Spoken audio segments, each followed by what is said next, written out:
I think everybody knows John Gasper from DCC. Okay.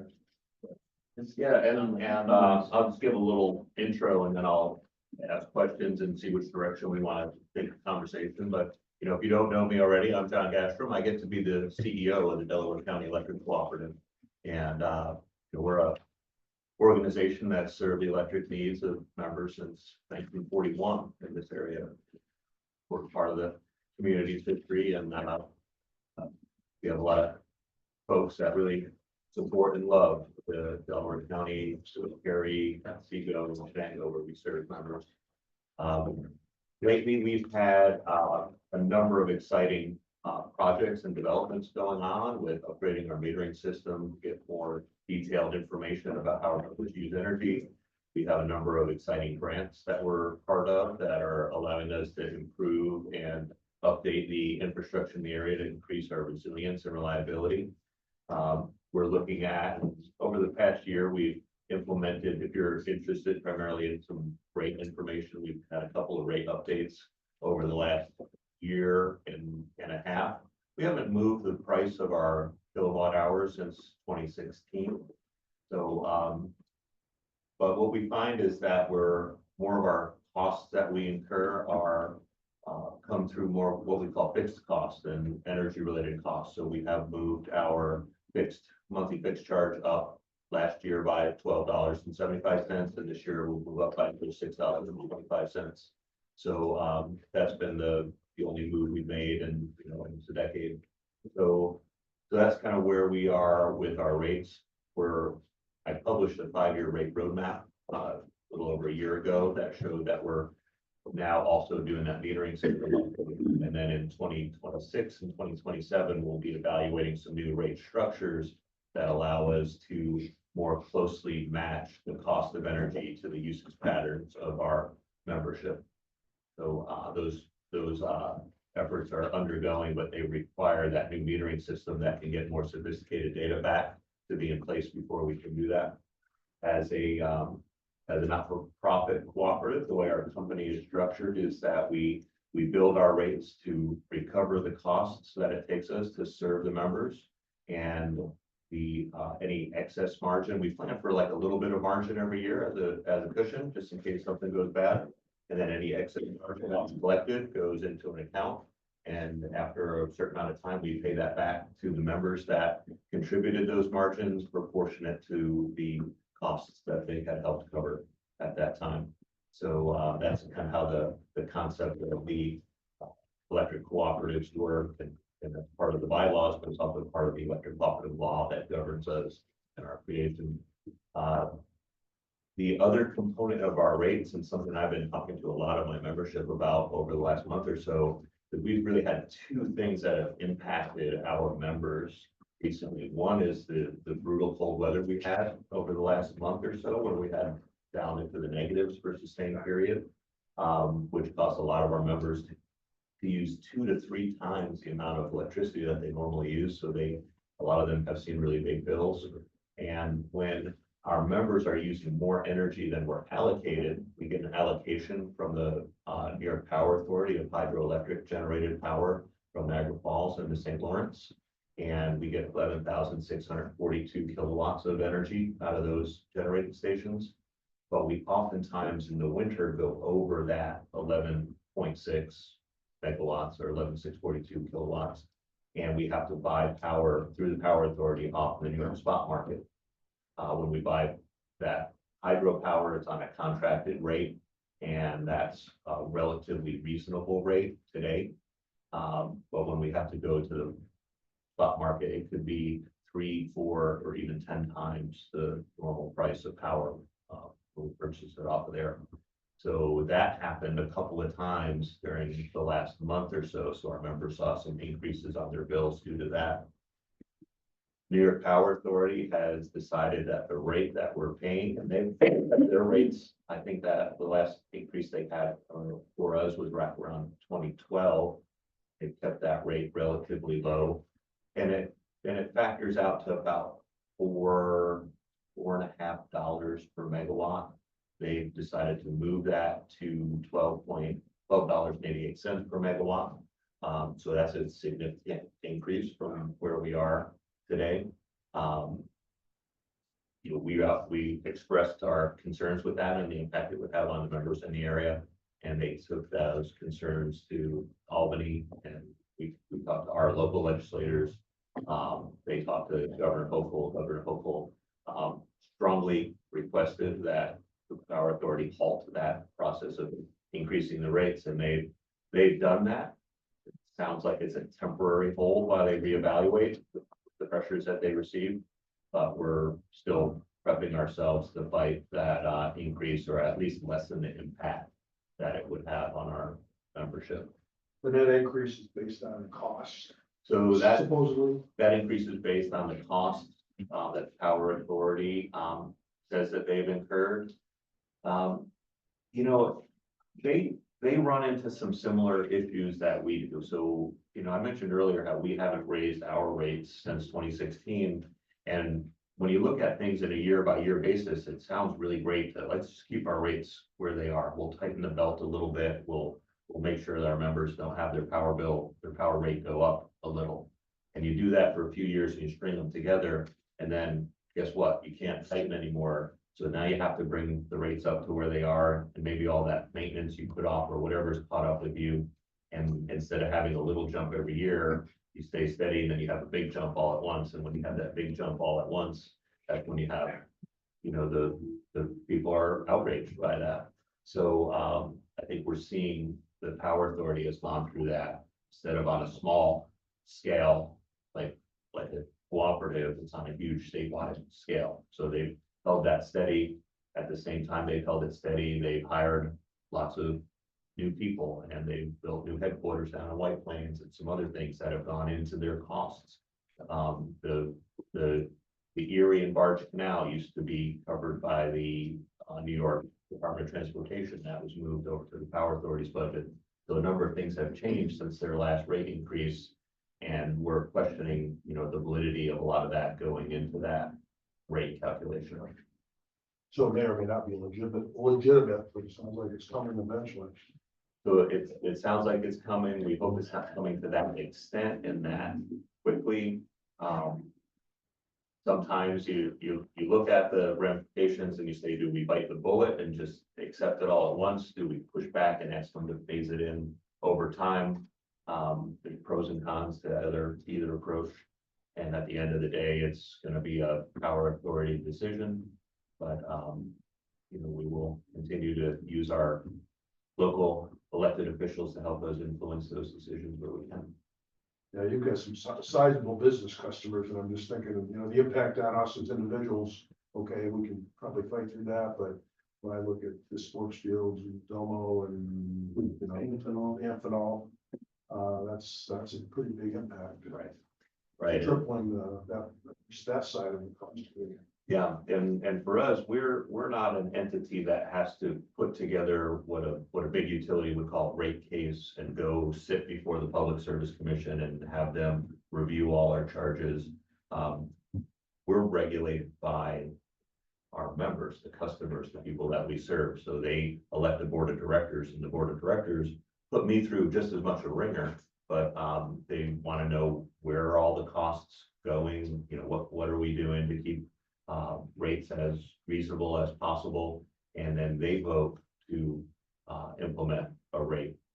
Part of that process, and that takes us out of that regulation, is that I'm required to hold at least one public hearing. And so last year I held a public hearing. We usually have them up at the jail, just in case anyone gets out of line, and because they have some nice meeting space up there. And I always bring in cookies and hot chocolate and stuff, because that helps keep people calm. And I say, here's why I have to increase the rates. Here's, you know, we're dealing with record inflation, and costs of wire haven't gone up, you know, tenfold since the last time we had a rate increase. And I present that to the membership. And really, I presented that, and everyone that showed up was like, yeah, sounds like you really need it. You know, we're okay with it. And we put that rate increase in that hit the monthly fixed charge. And really, I got more than 3 or 4 calls. it would become a lot. Yeah, but Wayne, the benefit to the businesses that have them is tremendous compared to the businesses that have nice things. I I just, mean, it's. yeah, the only thing that makes a difference, if I was there still, would be that if we had made those cost changes incrementally over the years, It was versus easier. one big shot, you can adjust to that, pricing and other things, but Yeah. when it happens like this, and it's a big component of your business, it Yeah. has an impact. And so that, my opinion is it'd be better to do it as you need it versus wait. I understand the both sides of that equation. Yeah, we're looking at completely new rate structures. So in the US, typically the very simple rate structure has been what they call a two-part rate, which is you have a monthly fixed charge, and then you have a variable charge that goes up or down depending on how much energy you use. So everybody pays the same fixed charge, whether you use 1 kilowatt or 1,000,000. And then that variable charge, the cost per kilowatt hour, whether it's a penny, 10 cents or $1, that will go up and down depending on how much energy you use. What we found is that in many cases, we're charging, all utilities are charging way too low on the fixed charge because I have to have a building, I have to have a customer information system, I have to have trucks. Well, maybe I have more trucks if I had a lot more customers, but that kind of scales with the number of customers, not how much electricity they use. Then the piece that ties to the electricity they use is easier to predict and easier to keep constant. Doesn't go up or down when there's a storm, but I have to, pay overtime to put the wires back up because they never fall down during the straight time hours. It's always nights and weekends and holidays and, or everything, goes to hell all at once and I'm calling in help from other utilities and that's always extremely expensive as well. So, so we manage that, but those costs are fixed. It doesn't matter if you use 1 kilowatt or 1,000,000, we still had that charge and we try to capture that more in the monthly fixed charge component. So we do cost of service studies to determine how much that fixed charge should be versus how much the energy charge should be. And our fixed charge has historically been low and our energy charge has been high, and it really should kind of be the other way. So if I was truly recovering my costs, I'd probably be in the $75 to $85 a month fixed component rather than the 40 that we're moving towards. So we're still undercharging there and making that up in the energy rate. And that energy rate could probably drop by about half if we got the other piece where it needs to be. The downside of that is it hurts the fixed income people, it hurts the small energy users because they see that overall bill go up disproportionately to their usage, but it's a true representation of where the costs are. And as a not-for-profit, my directive is to try to recover the costs from where the costs are incurred. So it's a balancing act. That makes sense, or if that was. Yeah, that's perfect, I think. I mean, do you, how do we help, I guess, is just getting a hold of our local representatives? Or- Yeah, I think at this point, there's a couple of things. One is, being aware that things are on hold and I may need to have a call to action where I need some help if NIPA wants to go forward and reinstate this increase at a speed that's too much for our local residents and businesses to handle. The other is because I mentioned that 11.6 megawatt allocation we have. That allocation used to be down around 8 or 9 megawatts, but when we were able to get Amphenol to come onto the DCEC system, we went to the Power Authority. They have a bucket of extra megawatts set aside for economic development. And I was able to say, or my predecessor was able to say, let's get some extra allocation for all of Delaware County. And when Amphenol's not using all of theirs, or Queensland or Sportsfield aren't using all of theirs, then we can share the benefit of that with the rest of the members. So everybody makes out well when we're able to get that extra economic development power. It's a very complicated system of who can we serve. So, our building is right here, but we don't serve any of this over here because it was profitable back before 1941 to serve it. So NYSEG already ran their lines. Yeah. But where it wasn't profitable, that's where we got to go. So that we were started by farmers and we would go over hill and dale and run a couple of miles of line to serve one farm, then a couple more miles to serve another farm. The typical investor-owned utility or municipal electric company serves 50 to 100 or more meters per mile of line.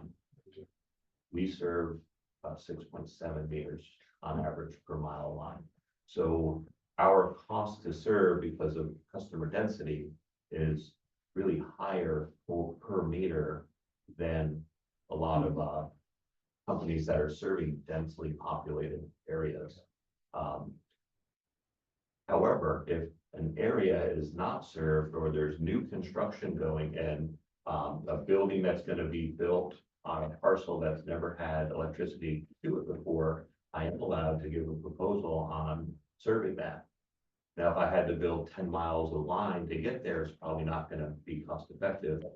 But if it's reasonably close to where we could take off from somewhere else, I could come in and give a proposal to build some, if it's putting in a few poles or even a couple of miles of poles to get some DC power there and get an additional allocation of hydro through this economic development incentive power, then maybe we can help entice businesses to the area, by giving that as an option. What happens if NYSEG is already there? Yeah, I was kind of wondering that, and do you have, is it your infrastructure to implement now, or is it NYSEG's that you're using to further deliver? So Amphenol is a very interesting case study. So they built on a new parcel of land. That parcel never had power to it before. So we wrote a contract to NYSEG to take the delivery point off of their transmission, deliver it to Amphenol. So we have 2 poles in the ground, a couple hundred feet of wire and a meter. That's a takeoff from NYSEG and the delivery to Amphenol. So there's, depending on the characteristics of what's in the area, there are a lot of times creative things we can do, and we just don't know until say that, here's a parcel. Now, if that parcel has a building, and that building has a meter, and it's a NYSEG meter, it's real hard for me to go in and say, okay, let's convert that over.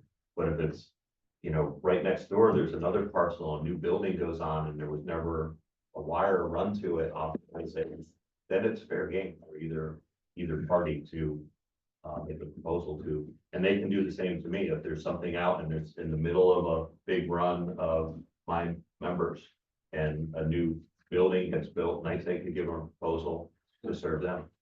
So just if I already have power there, then the, More challenging for them, right? yeah, there's not a law, but the precedents and really case law have said that if there's already service there, then the incumbent provider shall provide.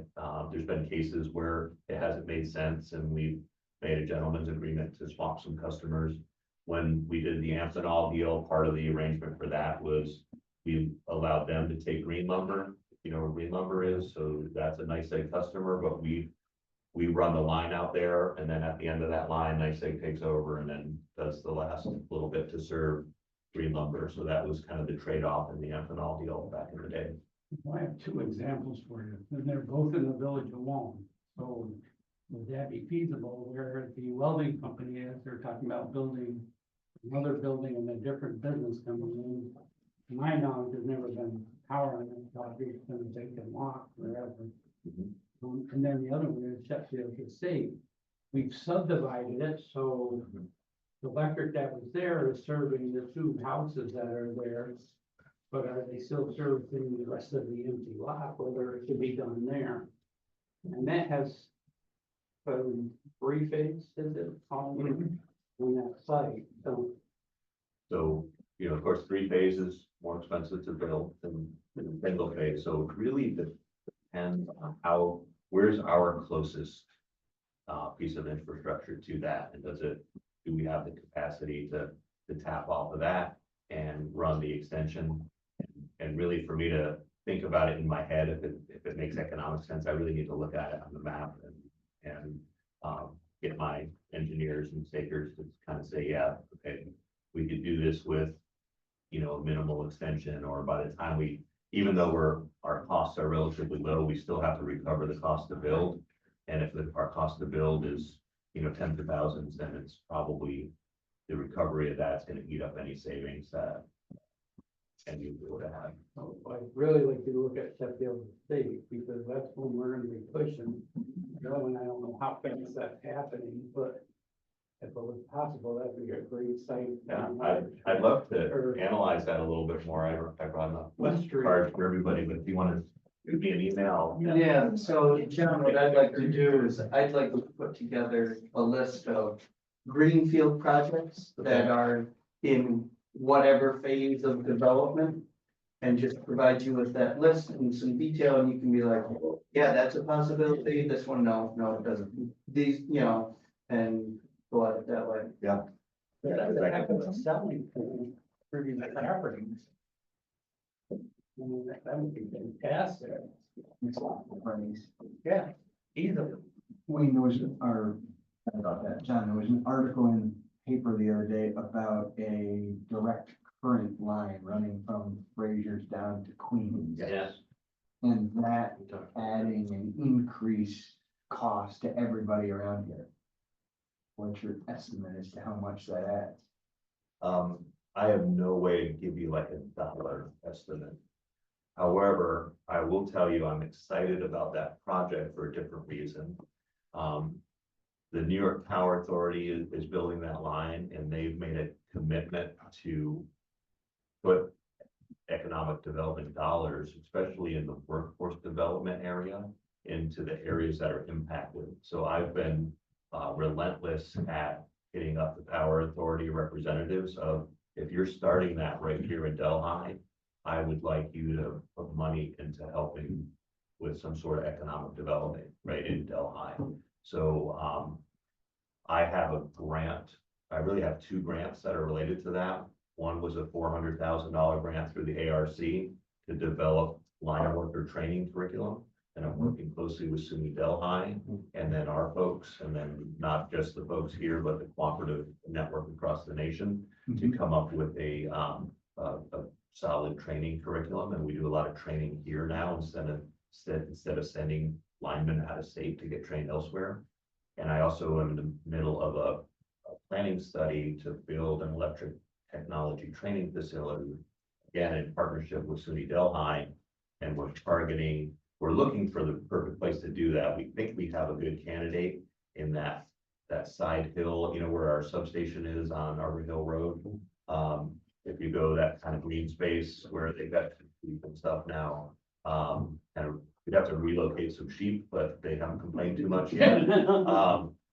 And we think we could build a facility there where we could have like the climbing training where the poles that they use across the street at SUNY, we could have an indoor facility for that as well. So we could train year round. Wow, fantastic. We're gonna put in, I have another grant proposal that we're waiting for the state to rule on right now to build a microgrid energy storage using batteries down in Cat Hollow, and use that in conjunction with SUNY Delhi to train students to be battery maintenance technicians when they come out. Because all these utilities are now putting battery storage in, and I'm looking to use battery storage, you know, to take that excess hydro when my load is low, charge up the battery, and then discharge that when we would go over to try to keep us 100% green and under that threshold where I'm buying expensive market power. So we have a few of those projects like that where grant proposals in place.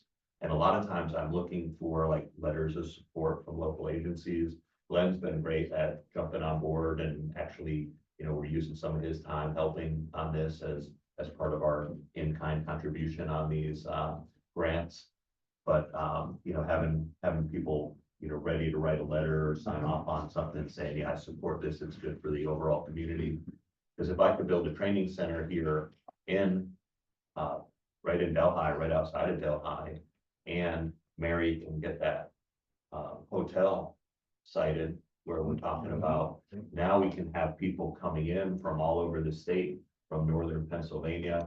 Even New England has talked about wanting to send some of the municipals, line workers here for training.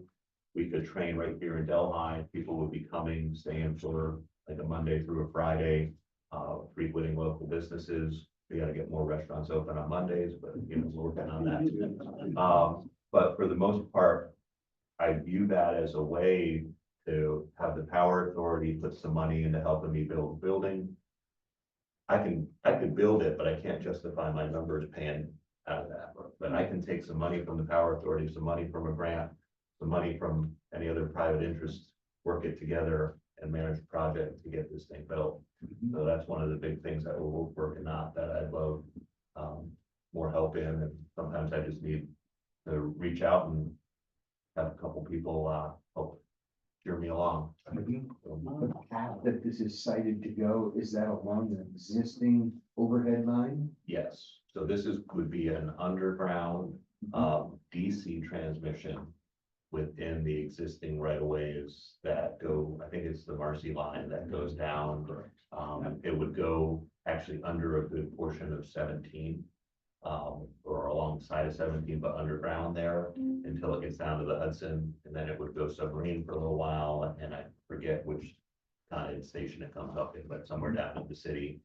It really is a project that's designed so that New York can promote building more renewables in upstate areas, which I really don't like because renewables take up a lot of buildable space that could be much more beneficial to communities. So I hate to see 200 acres go to a solar field that's gonna produce this much energy when, About 1,000 acres. yeah, 1,000 acre, whatever the acreage is, but the amount of energy you get out of a solar field in upstate New York is not the same as you get in Arizona or New Mexico. It's really, it looks good and it makes people feel good that they did it to some extent, but really the economic impact to the community is net negative. And if it's in a territory that I could have served, it hurts all of my members because the only way my members offset the rising costs that are going up is by adding more to serve. And if there's a solar field that goes in and takes up all that space that will probably never have houses or farm or small business on it that we could be providing energy to. So, you know, people want to say, don't you want more solar so you have more electricity? But we're not getting that much. But how do you feel about the solar going on city property, which is not developable anymore? House moves. Well, putting that on top of a parking lot that's already there, Yeah, but that makes more sense. we have all this city Ground. land and the city's considering it. And to put it on there because you can't develop that property anyway. And if they don't use the good farm land for it and use the hillside, it's not hurting us. It's not taking away any more land from us that could be used for other sources because this is already off the table. You can't use it. So, I mean, we from CWC and the county, I mean, they kind of push and think, that's a pretty good idea. They do it there and then everywhere else. It really depends on what's your intention. Is your intention to capitalize on tax credits and other incentive dollars to be able to get something else done? Or is your intention to be able to make money by selling that power back to the electric grid? Because what we found is that the solar installations, that if they're not done in an area with like the really great sun concentration, the paybacks on those are decades. The concern that I think is being pushed is that I think the governor's pushing the city to do this because they want more of it, but these are gonna be small. And my understanding, the power is supposed to be staying locally because they're only 5-acre units or, you know, so how many are you getting on there versus 1,000 acres they're talking about doing? So having powers remain locally is hard to envision. But if you think about it, like, let's say we have, you know, the Cannonville Reservoir, and I take a 5-gallon bucket of water and dump it in there and say, I want that water to stay local. you don't know where that went. Once that hits that reservoir, once that electron hits the grid, you can't control where it goes. There's no way to tag it and track it.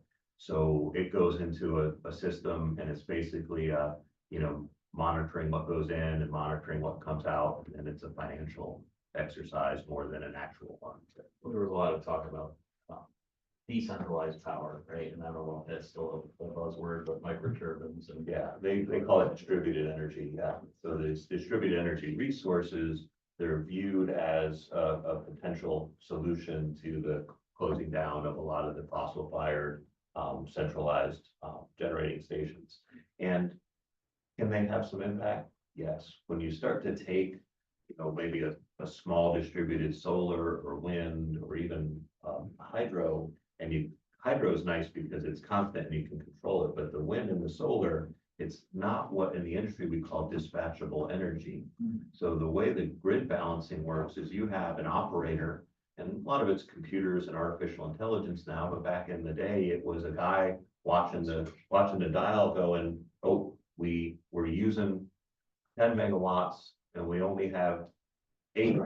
Calls the power plant on the big red bat phone and says, give me 2 more megawatts, and they bring on another turbine, or they add more coal or whatever it was and pump it up so that we're meeting that need.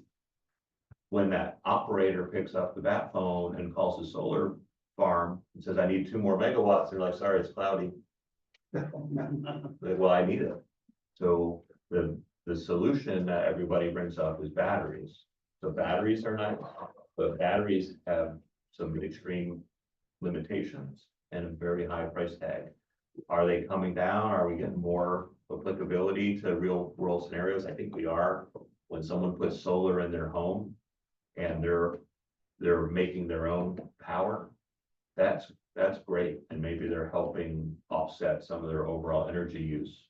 But in reality, when the DCEC system needs more power, it's from 5 a.m. to 10 a.m.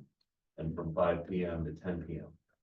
So in that middle of the day, when a lot of solar is going, I have plenty of power. I don't need any more. Yeah. So people are saying, we're helping the grid and you're going over, but I go over by the hour. So I'm tracked in my hourly increment. So unless you're giving me energy between 5 and 10 a.m., 5 or 10 p.m., you're not helping offset when I go over my peak.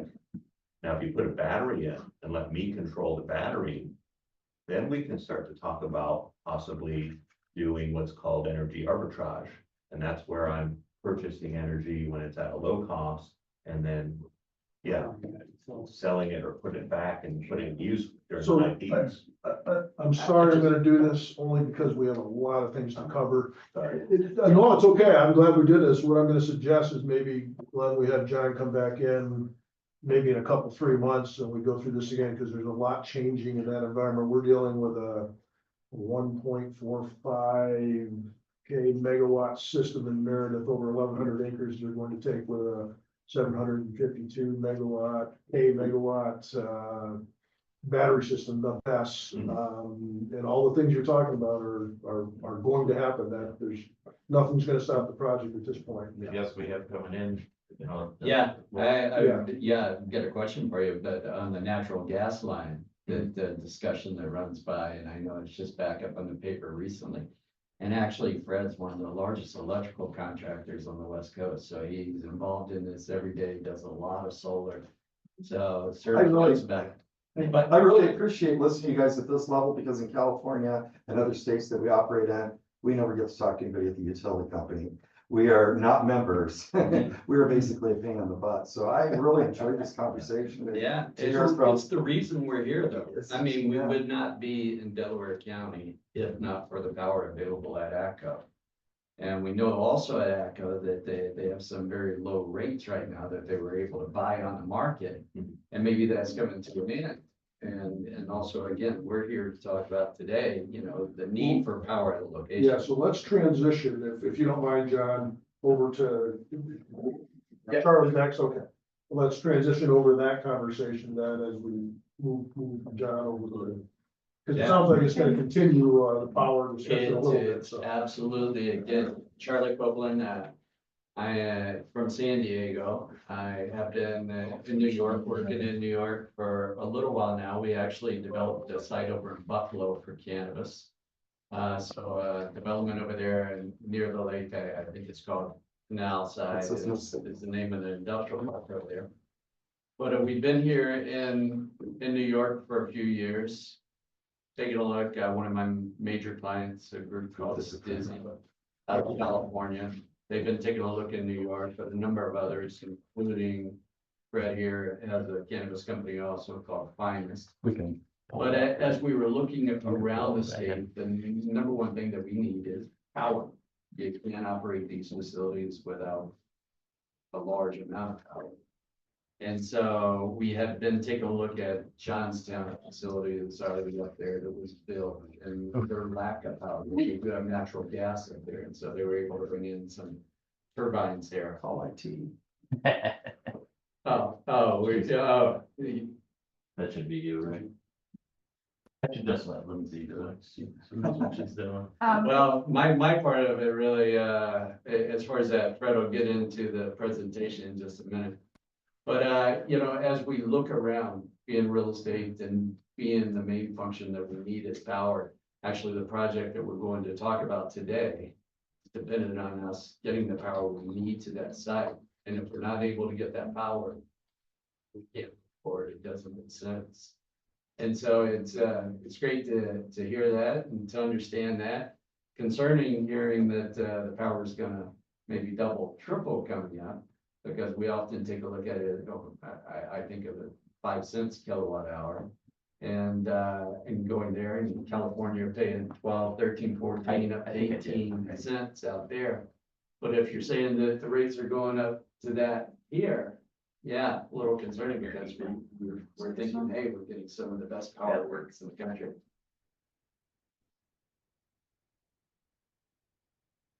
Almost there. I Almost. see. I that just first can't get that little thing to go away. Just a second, I'll pull it up on my I had the email. same problem on mine for a little bit for some reason. I had Windows scrolling, I couldn't close.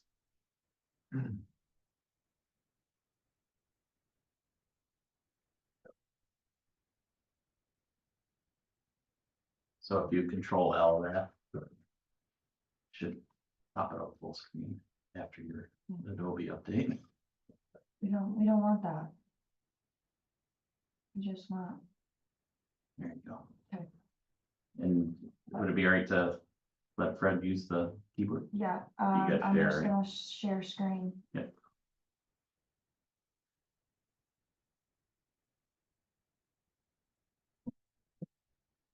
Perfect. There we go. Okay. That little thing, like, yeah, I think you're gonna have to use that. But it still says it's loading. Oh, yeah, there we go. So arrow left. Arrow up, right, up and down, and it's left up. Right.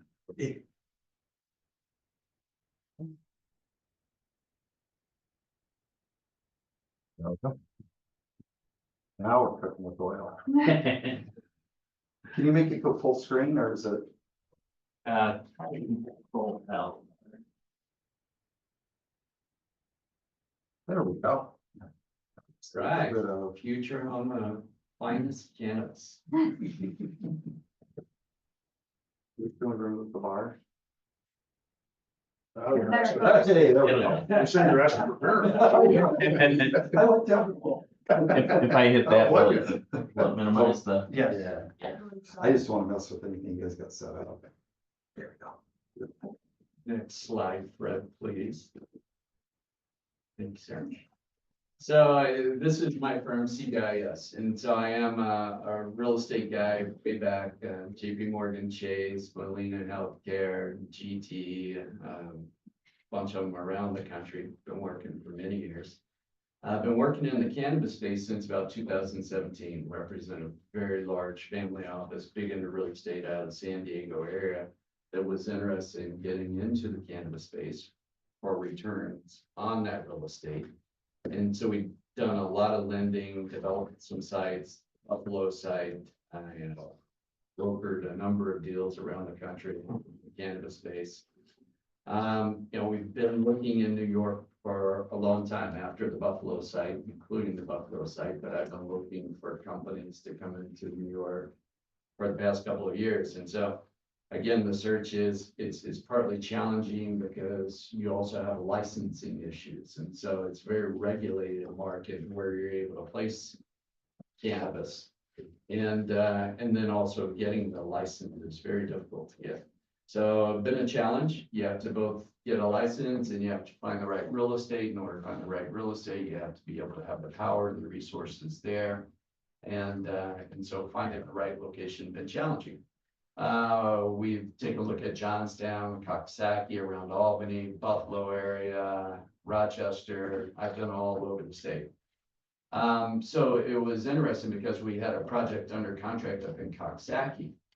And so getting ready to, to go hard on some money, go into actual contract on it. And then the ACO property popped up. I've just been watching the market and it came up and it was interesting because when you have a large corporation that decides to shut down, they're willing to move a building for maybe a lot less than actually putting it on market. So they had it on market also for a long time. But it was a great situation because the building has a lot of power to that building. And also there were employees there and it was still warm building. And those employees that were going to go away would be employees that we could then bring into the facility. So it just worked out extremely well. They're concerned that it's rural and getting enough employees there, but it had already been shown that you could get those employees there. So the idea was to take the ACO building and potentially do a couple of things. Have this large cannabis group on one building, put another cannabis group and some other cannabis group, Fines being one of them, into the other building. And potentially, be selling off one of them and keeping the other building for other cannabis groups, spreading that. So, but they came in, they decided, well, no, we want this whole campus for ourselves. They are one of the largest cannabis company, the largest private cannabis company in the world, but largest one in California. There's some public cannabis companies in Canada and all, they're larger than they are, but they're a good sized group. So they came in and wanted that, and so then we have to start taking a look around the area for another site, and that's when we came across the building there, and Glenn told us about the building, old Kmart, we refer to it as. Yeah. And so, and so we took a look at old Kmart, and the plan was to tear it down, and we said, well, and this is Fred, it's like, hey, if we can save a building, get a property in there and maybe get in there for a lower basis ourselves. Cannabis is one of those businesses. It sounds like something that you would make a lot of money at, and this has been the issue with it. It is just not unless you're very good at it, unless you're not borrowing a lot of money, unless you're able to borrow at low rates. It's really difficult to make money at it. Fred will speak to that a little bit. So we have Stizzy coming in, it's not a done deal yet. We're supposed to close on March 15th, but they have until April 15th to actually close. And so until they close on the property, it's always, could they decide not to? They could decide not to, but, and it's not Stizzy that's actually buying the property, it's a group of investors. Stizzy will be a tenant in that property. But Stizzy, again, very large. They really like the idea of coming to Sydney, Delaware County. The city have all been super welcoming. I mean, we could bring in 800 jobs.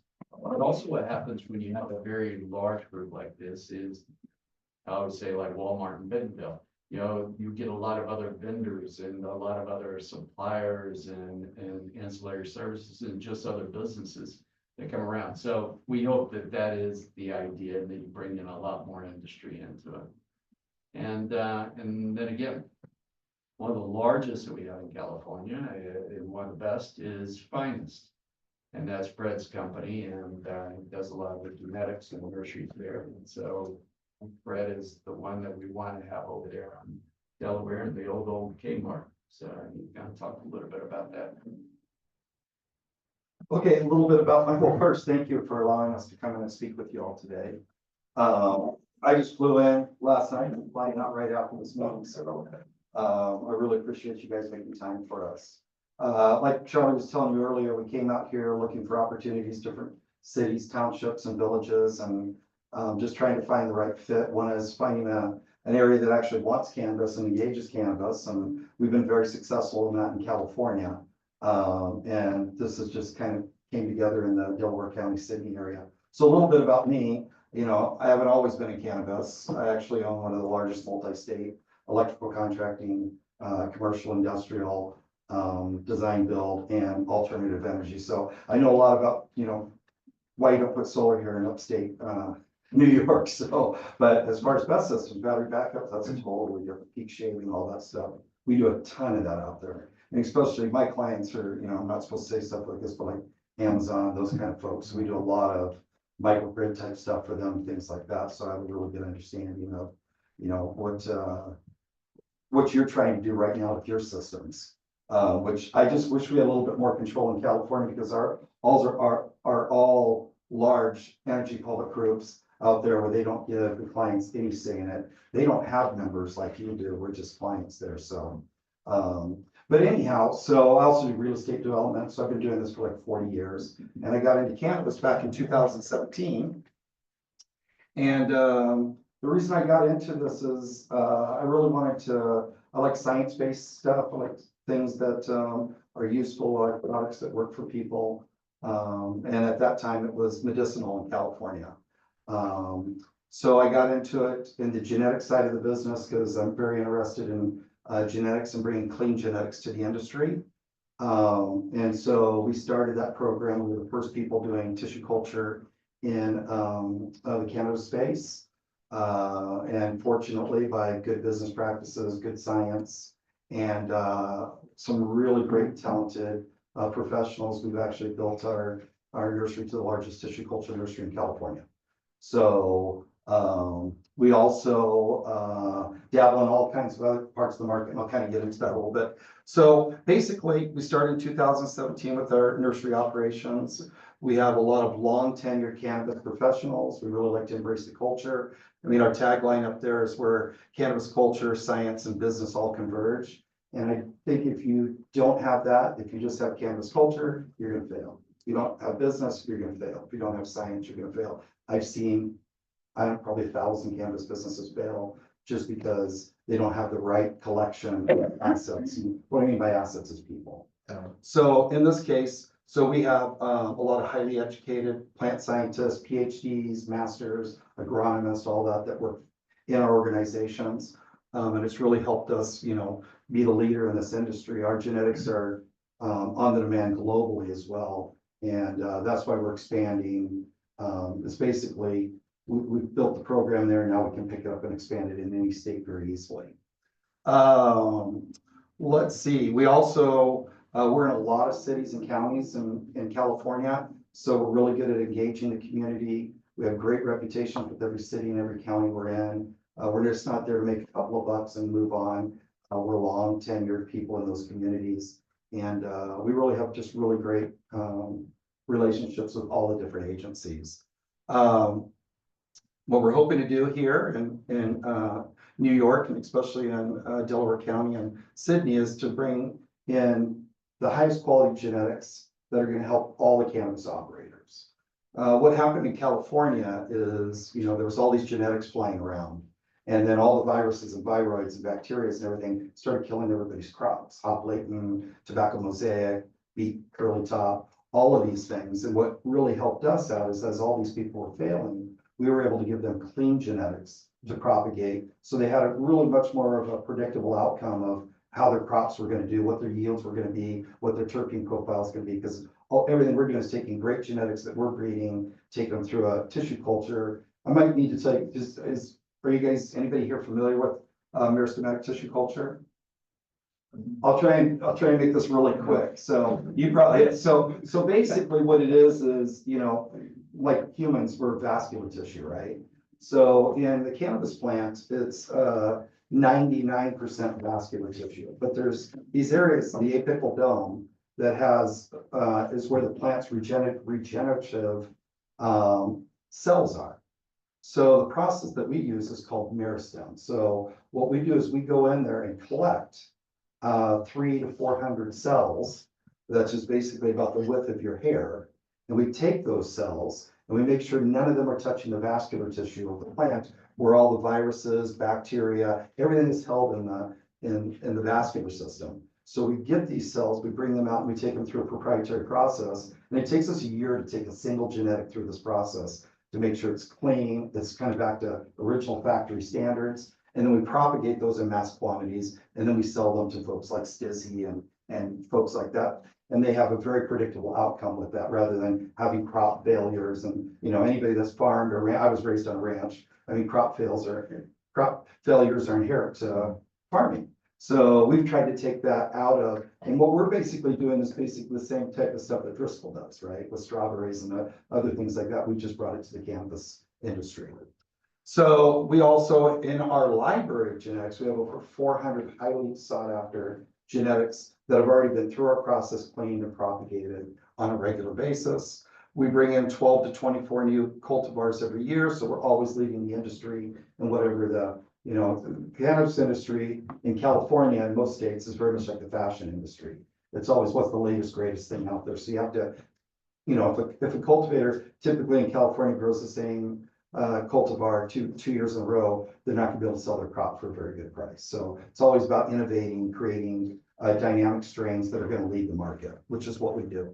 We have a lot of our own IP. Over the last 6 years, we've created a lot of our own IP and our proprietary systems, and they basically do lead the industry.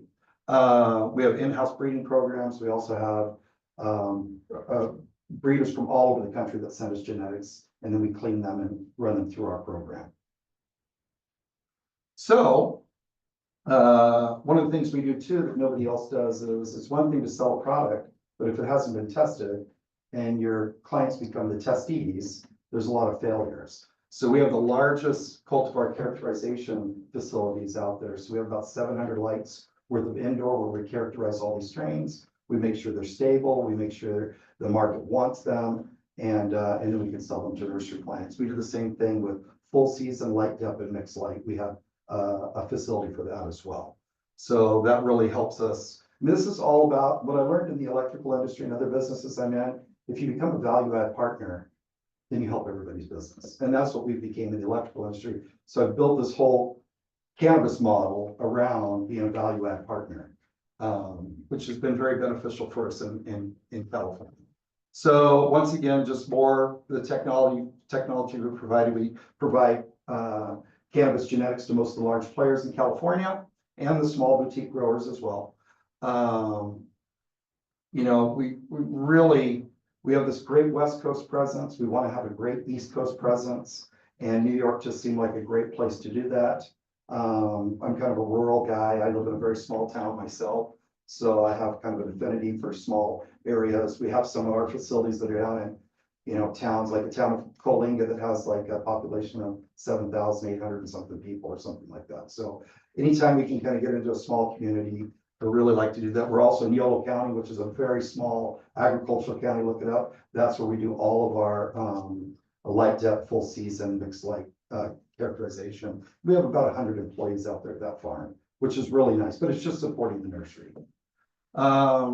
Let's see. So we just think that this proven track record could really be something that we can come in and help Delaware County and Sydney, because typically if you have great products, people want them. Once again, what Charlie said, other businesses come to those areas, sprout out, and all of a sudden you've created an industry that that can stand the test of time. I will caution everybody here, because since I've been in the California cannabis market since inception of the regulated market, most cannabis companies fail. So you gotta be really careful with the horses you're betting on, because Charlie knows better than anybody. There's a lot of bad bets out there in the cannabis industry, and it takes them 3 to 4 years to fail, suck in a lot of money, create a lot of problems. So it's just one thing we just all need to be very cautious of, is that not all cannabis companies are created equal. Most of them are underfunded. Fortunately for our company, we only have one shareholder, it's me. We have no debt. I pay for everything. You know, and there's times I will tell you in the early stages when I'm going, what the heck am I thinking? Because the money's just going like this, like, you know. So anyhow, we really think that, you know, coming to this area, I've been here, this is my second time here. Charlie and I came out and spent some time here earlier. I've been to upstate New York 3 times in the last probably like 9 months, looking at different facilities, and I really just feel like this would be a very good fit for us. I've had the pleasure of meeting with some of the people from the city council at in Sydney, the mayor, some local business people from banks and things like that. Supportive. Very supportive, exactly the type of community we're looking for. But you know, a city's only as good as the county, right? We gotta have them. I mean, because they work hand in hand with each other. You can't have the county, you know, the county not liking you and the city liking you, so or whatever it is. So it has to be something that's kind of embraced by everybody. But I think, yeah, I think they're looking for opportunities, and you know, I think this industry could be something special in that community if it's done right. Okay, sorry if I'm taking too long. With 8 years of experience in this industry and seen it go from infancy to where it is today, where do you see the next 5 years taking? You mentioned a little bit about seeing thousands of them not make it either because their product's not good or they didn't have enough capital, but how do you see it maturing? Well, Is it like cigarettes where you end up with 2 main players? no, well, I mean, that could happen. But you know, if that's gonna be federal legalization is gonna have to come in, who knows whenever that's gonna happen. I mean, since I've experienced it firsthand from inception to where we are today in California, the largest cannabis market in the world. And, we're finally, I hate to say this but sometimes California, we're pretty screwed up, quite frankly. But, but what I will say is, it's taken us a long time to figure it out. The good news is other areas that I'm looking at to go and operate in, some of them have been wise enough to not make the same mistakes that California has made. One is limiting licenses is always a good thing, because not everybody having a license is a great thing, right? Because compresses pricing, creates big problems. But I see the cannabis market, if you look up here, this is really kind of when I go to the next slide, I think it's the next slide. If you look at it, I think this tells kind of a story that we're talking about here. You know, right now, 2024, 38.5 billion industry wide. In just 6 short years, it's gonna be over $76 billion as an industry. So I really truly feel like, and I have a lot of buddies because I do work for the beer, wine and liquor industry. And all those businesses are starting to pull back right now because alcohol sales are dropping because younger people aren't drinking. I personally like to drink. They're not gonna lose money on me. So, I mean, I don't drink to us, but I like to cocktail with dinner or wine with dinner, a couple of beers with my friends, but that's not the norm anymore. A lot of people are the younger generation is engaging in cannabis activity. So to answer your question, I think any state that can regulate this industry properly. I almost wish it was like the state of Nevada. State of Nevada is a very small, and I'm going to take this to construction. And I've always thought every state should do this. So in the state of Nevada, because we operate in the state of Nevada, we do a lot of work there.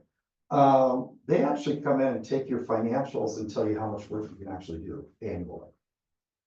I think that's the most fantastic idea ever. I mean, it's like, you have to be able to show that you can actually fund your operations in Nevada. California, you go out there, you pay $5,000 for a bond and you can do whatever. Bid on any job. Now, I'm not saying you're gonna get those jobs, but in my company, we do a lot of failure pickup work, right? Where somebody thinks they can now scale up. They've been in business 10 years, now they can do a $40 million job. Well, I can tell you you're not going to, and I'm gonna come in and fix it. So it's the same thing in cannabis. So I think finding the right operators that are proven while always, trying to champion new business startups, because new business startups, you never know what you're gonna find with that new business startup. I would just say, making sure that they have the funding and they actually know what they were doing. In California, you had people like, and I don't wanna say Charlie's group, but you had other family offices that, were looking at performance that said, oh my God, we're gonna invest $10 million, and we're gonna get 200 million out of less than 8 months. That doesn't happen in the cannabis industry.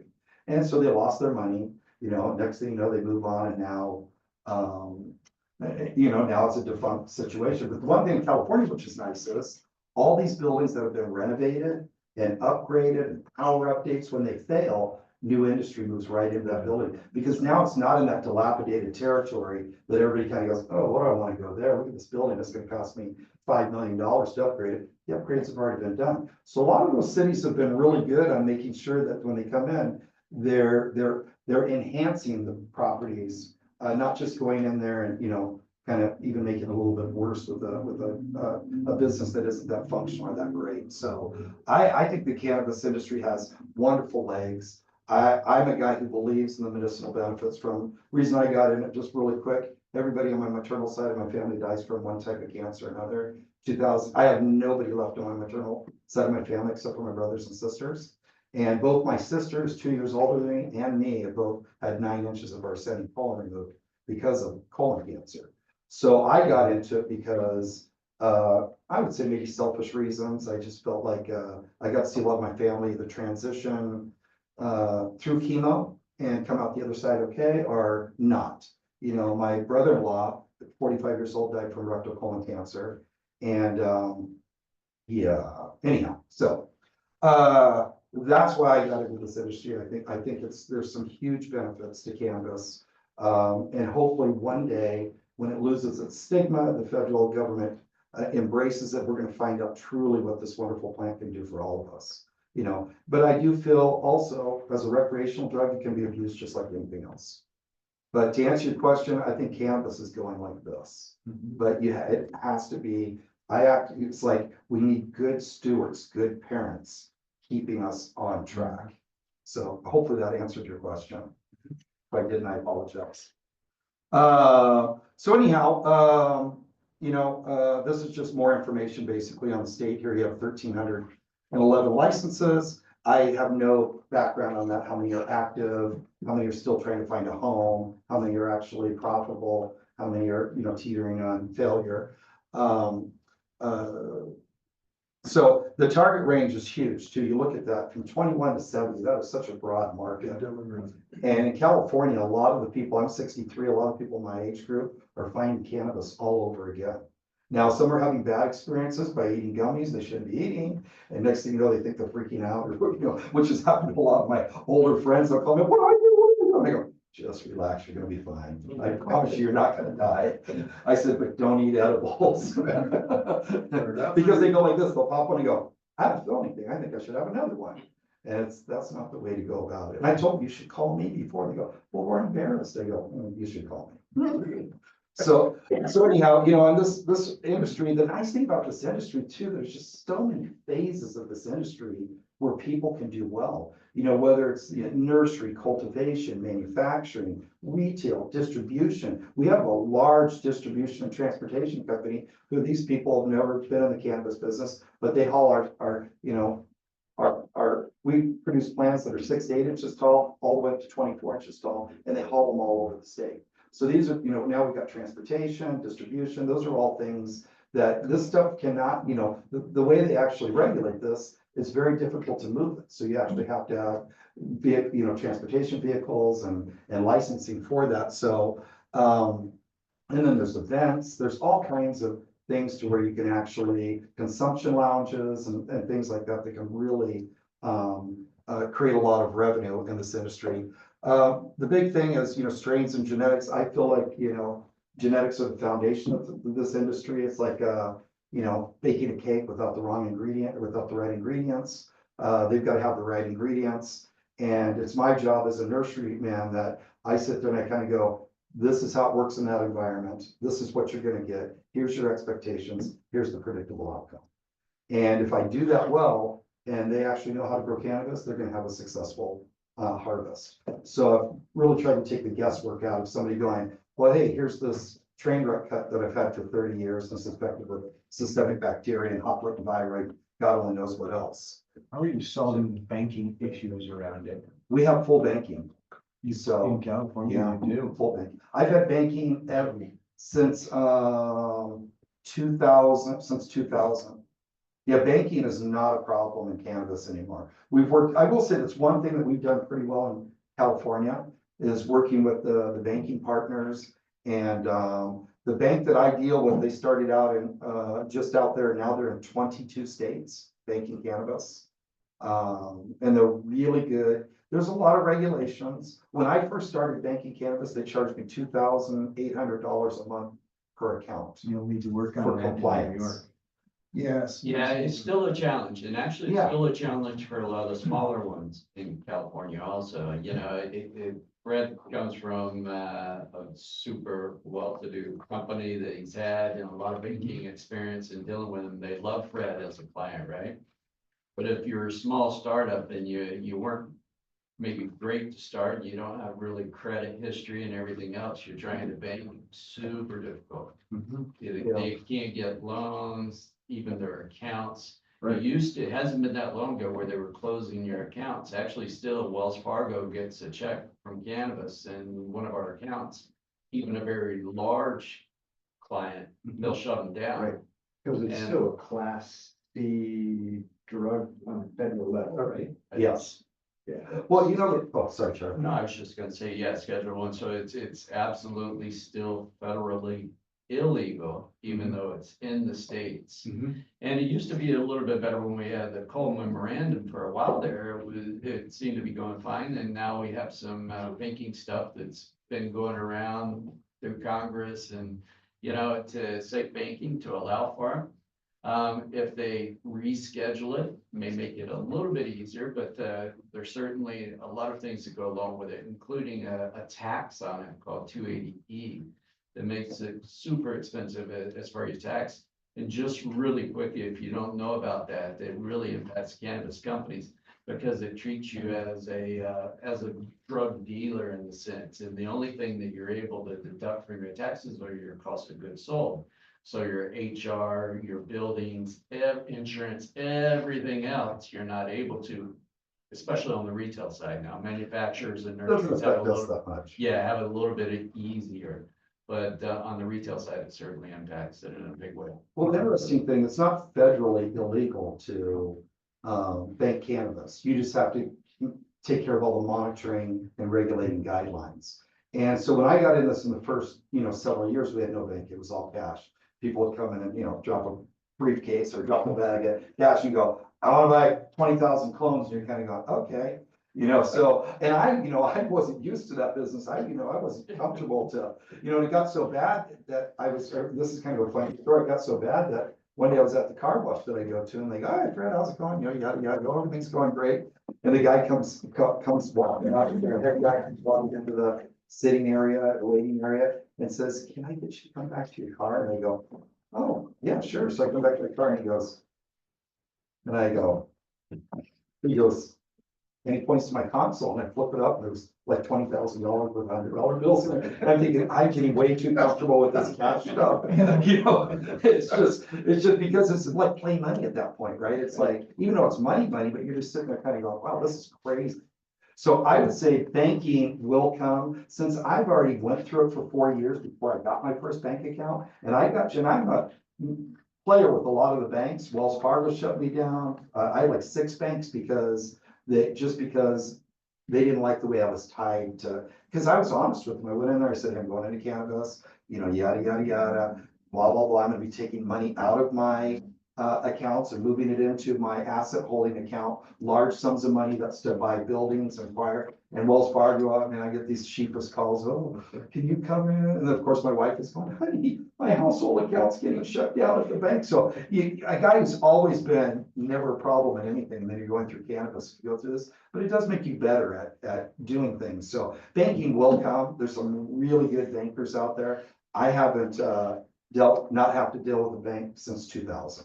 And if we do get cash, they actually come in and pick it up with their armored vehicles, all that type of stuff. So I wouldn't let banking freak you out too much. The guys, that have been in this market long enough, we know how to, until banking becomes available in New York, we know how to deal with it. So that's not a big That's the deal. right person to ask that question. Yeah, because you gotta remember, this contractor, real estate developer going into the first time the money got dropped on my table, I'm going, what do we do with this? I don't have a safe. So anyhow, so it was kind of interesting, but you kind of become a little bit, it's just part of business. It's like, You know, when I used to buy, when I first went into the electrical contracting business, I'd buy 1,000 feet of, half inch EMT, and now we buy train loads of EMT. It's, it's just all relevant. Right. So anyhow, back on this, so once again, the reason Charlie and I came to Sydney was the ACO building, and then we just felt like somebody had a better use for it. So I kicked myself out of the deal, which was kind of not great because it's a beautiful project and it's perfect for cannabis. But it just really fits those guys' needs. And once again, also reason why we liked it, with the shutdown, if I remember reading the publication stuff, right, there was like 1,200 employees at one time, and then kind of course drifted down. So that was great. We know that the employees are willing to come to that town, whether they're coming from, surrounding areas or what have you. So we're really happy about that. Basically, the town really seems to support wanting to bring those jobs back to their town, which is, that's really nice because lots of towns, all of a sudden, they start having these failures, they give up, and then they turn into desolate communities. And from what I've seen and the people I've met there, they're not going without a fight, that's for sure. Yeah, well, we originally met Ray, so we met the mayor down there, and then Eric Wilson, also, Eric, great guy. With him yesterday, and then, Terry, President Chamber of Commerce, Ed Curley, big banking guy down there, and met Noel at the same time. And so we just found that there was a community that was really supporting this. Now, they did it because it's their friends, it's their relatives. Everybody knows somebody that worked in the ATCO building. But I will tell you, and I think a lot of people know, and you in this room know, that building goes cold. And actually, we wouldn't be here today if it had already been cold. It needed to be a warm building because once a building dies, it's really difficult. You have a lot of them around New York. I remember seeing them down in Schenectady and Amsterdam 30, 40 years ago going, well, yeah, and they're still the same. Some of them are still like that. But, it's really difficult to get a backup thing going. So it was really important to come into that.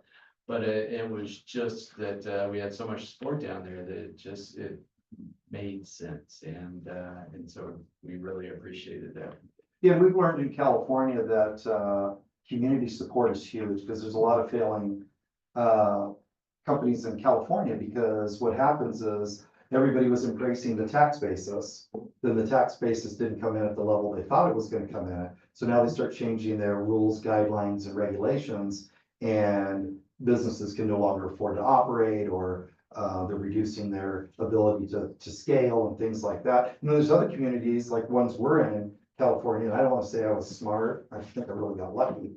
We picked the right communities because went down there and met with them, did community involvement to see if they wanted us there, because I don't want to be anywhere where they don't want us, right? So those cities and counties are all allowing us to expand. At our YOLO facility, we just got approval to put up 88,000 square feet of glass, which they said they'd never allow in YOLO County, so for cannabis.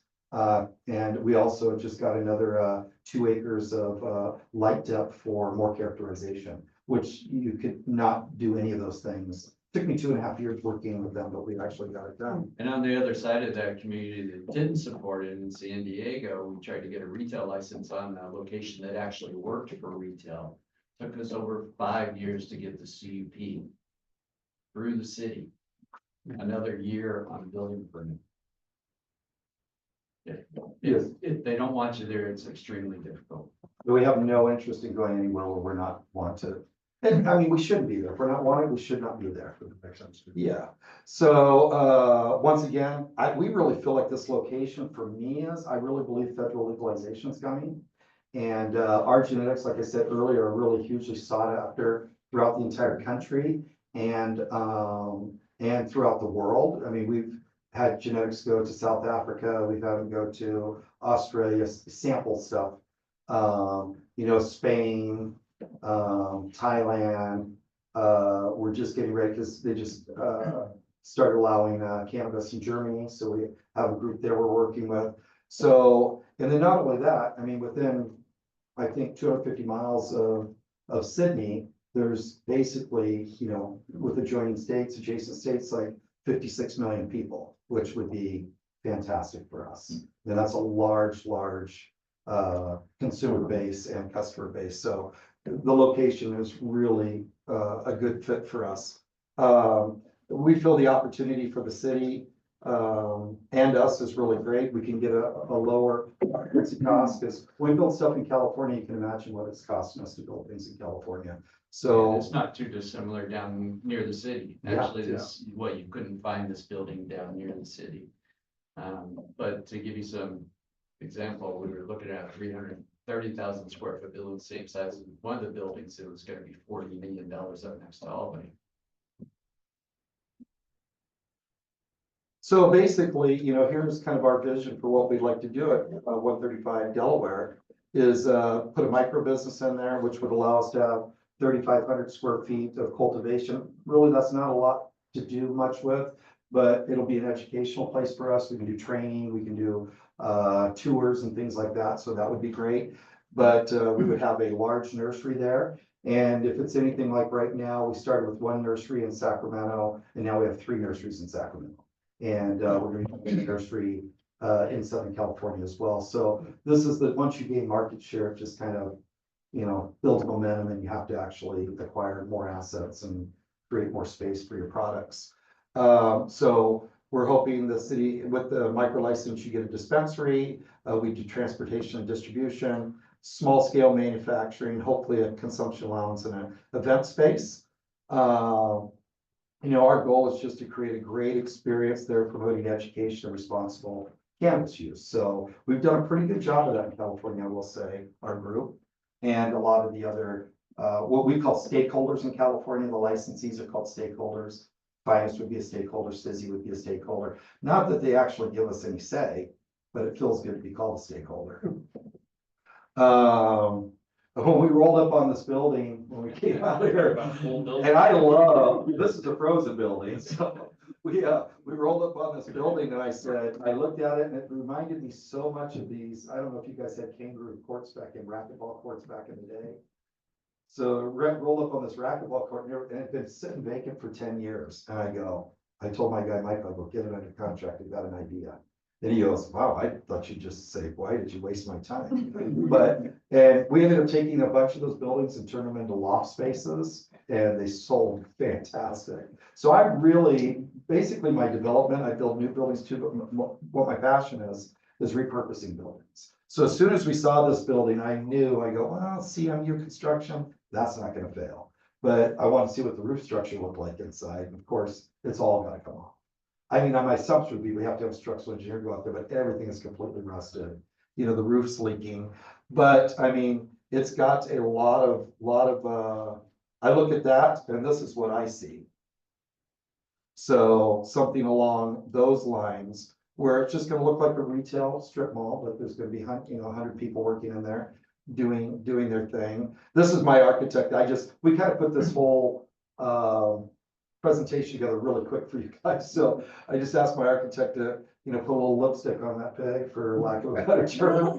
And this was just our first run at it.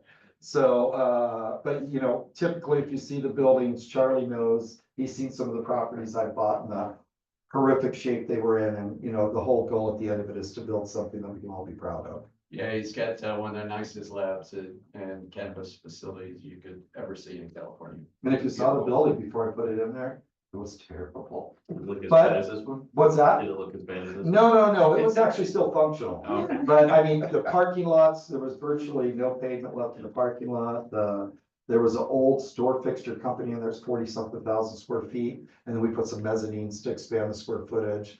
The roof structure was about as bad. But yeah, I mean, these types of things don't bother me because as long as we can get power and water and sewer, the rest we can figure out a way to make it work. And we put a lot of money, this building here, we'll have to put about $11 million in it. Just to get it to the point where we can actually utilize it.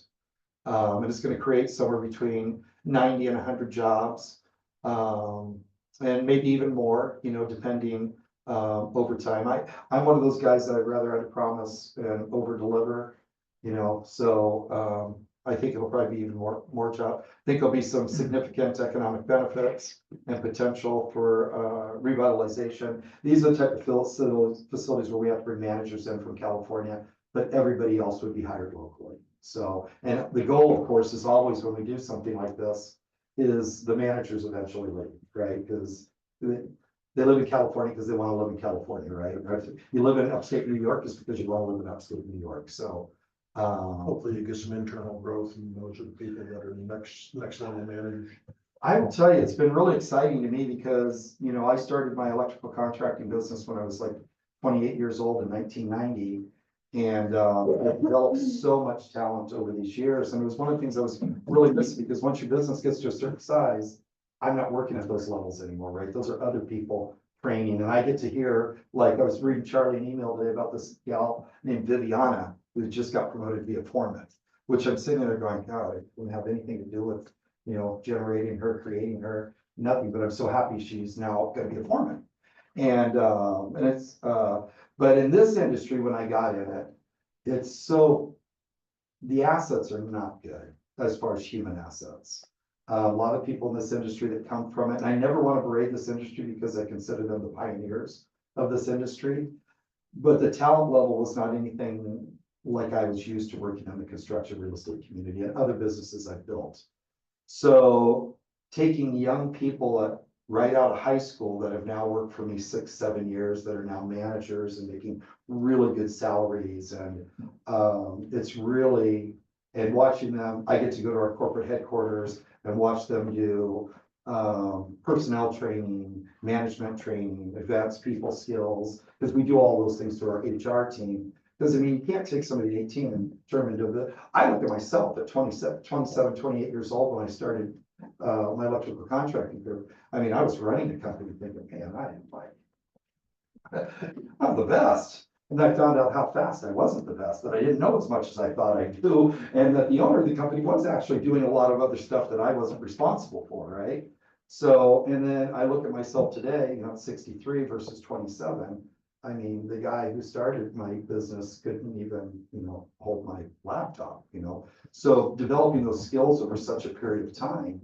And what I found out in my construction business, the more time and effort I put into people, the better they become. So all of my construction company, I have 75 people who have been there over 25 years. And my first 10 employees from 1990 still work for me today in management. But they're all retiring now, unfortunately. So this is the other nice thing about this is it's an opportunity zone, which could be helpful as well. You know, there's just some incentives that might be helpful there. I already reached out and spoke to a lady named Rosie over at the electrical company. Very helpful, very nice young lady. And we've submitted this documentation and they're doing a power study for us right now. Because the one thing that if you don't already understand, cannabis facilities, especially cultivation nurseries, are power hogs. You know, that business will need a 4,000 amp 480 volt service there. Yes, to be able to power that because of our HVAC loads and our lighting loads. And if for some reason, you know, since it hasn't been connected to an electrical service for 20 years, you've got some infrastructure that's somewhat close by, we might have to chat with you as well. Well, then we'd actually have to run right by. It's right around the same line. Yeah. So, you know, and I'm from a state where, you know, where we're paying between, not including peak, not including a lot of other things, demand factor charges and things like that. Our lowest rates for commercial users, big users like ourselves, is like 24 to 30 cents a kilowatt hour. So when we talked to the Aqua people, and they were saying, oh, we're like 8.5 cents delivered. I'm going, oh my gosh. Yeah, I think even less. Yeah. So I think that's what the new renewal was, 8.5 cents. So anyhow, you know, we're trying to figure out, we don't want to waste anybody's time. She thinks it's there. She says it's on a rural loop, but you know, we'll find out here within the next week and a half, she said. John, is there another threshold you have to get to request more power allotment of your power authority? I don't know if there's a threshold or it's incremental gains or. It's an incremental thing, but you know, anything over 25 employees added is worth putting in the application. Cool. Well, now here comes the difficult side. This is the ask. So, and once again, it's just an ask, so. And if you don't ask, you can't get slapped, right? So, I mean, it's when we say, hey, can you give us this? No. So anyhow, so we would, I mean, we're gonna have to put a significant, investment into that building and we're willing to do it. So we were hoping that it's just been sitting there for 20 years, if the IDA, would be able to just maybe contribute that just to be able to take it over and turn it into a viable piece of property. Also, my understanding is, and I know buildings that were built in that era are riddled with asbestos, so there's probably gonna be a significant abatement in that building. What did you see there for asbestos? Just the floor tiles? Floor Over tile, there? yeah. And, I, honestly, it was such a dismal experience walking in. They took us through the back door. I took a look in it. I kind of went, I don't need to see anymore because everything's got to come out, the only thing that's gonna leave What is year was slab it? and walls. 1979 to 1980 on this, what it says on the plan. I think should have been cleaned at that point. Yeah, it's, I mean, I assumed, I didn't know if you guys mind, maybe I should have assumed that you guys may have already done an asbestos study on it, so. Do we have? Yeah, I gotta find the results of that, yeah. Yeah, so, I mean, whether you tear it down or repurpose it, it has to be done one way or another, so, and, I have experience with asbestos abatement, I purchased a lot of buildings that, unfortunately, unfortunately, my first building I ever bought, that needed an asbestos abatement, and I didn't factor that in, so. Learning experience. Yes, it was, and how expensive it is. So, of course, these, once again, are just to ask. If there's any way that you could help us upgrade the electrical service. We were told that there might be the ability to do some low interest loans. We don't know if that's available or not. And then, maybe just helping us, navigate, because I'm not familiar with the New York regulatory, agencies here, but in talking about the ESD, there seems to be some ability there to get some benefits of one kind or another, whether it's tax incentives or what have you. We really like to leverage those. Is what I like to tell people when we move into an area like this. The nice thing about being able to get into a building on a low cap rate, typically it allows us to pay our people more. So, and we've been very fortunate in being able to do that. So, and it's not like these are deal breakers or deal makers. This is just, figured if I didn't ask, I wouldn't know. So, Yeah, well, it may not be a deal maker breaker here, what it really is, especially on the electrical service. I mean, oftentimes it's, we're asking for it as a company, but it really makes a difference if the community's asking for it to get those jobs in there, right? To be able to do that. And so while they may just say, well, hey, it doesn't look like it's theirs, all right, you may be able to help in other ways. and we're one of the most consistent users out there, so you can bank on, it depends on a veg space, the lights are on 18 hours a day. They never go off 7 days a week. They go off for 6 hours a day, I should say. And in our cultivation space or nursery space, those are on for 12 hours a day. And of course, doesn't matter if you're in upstate New York or wherever it is, we're driving so many BTUs in those rooms, the HVAC units are running constantly. And then we have a lot of dehumidification as well. So, it's unfortunate. I'd love to say it was only 2,000 amps because that way our power bill would be less, but it doesn't. 4,000 amps. 4,000 amps, yeah. And that's, I know it's been kind of long-winded and I apologize for taking so much time.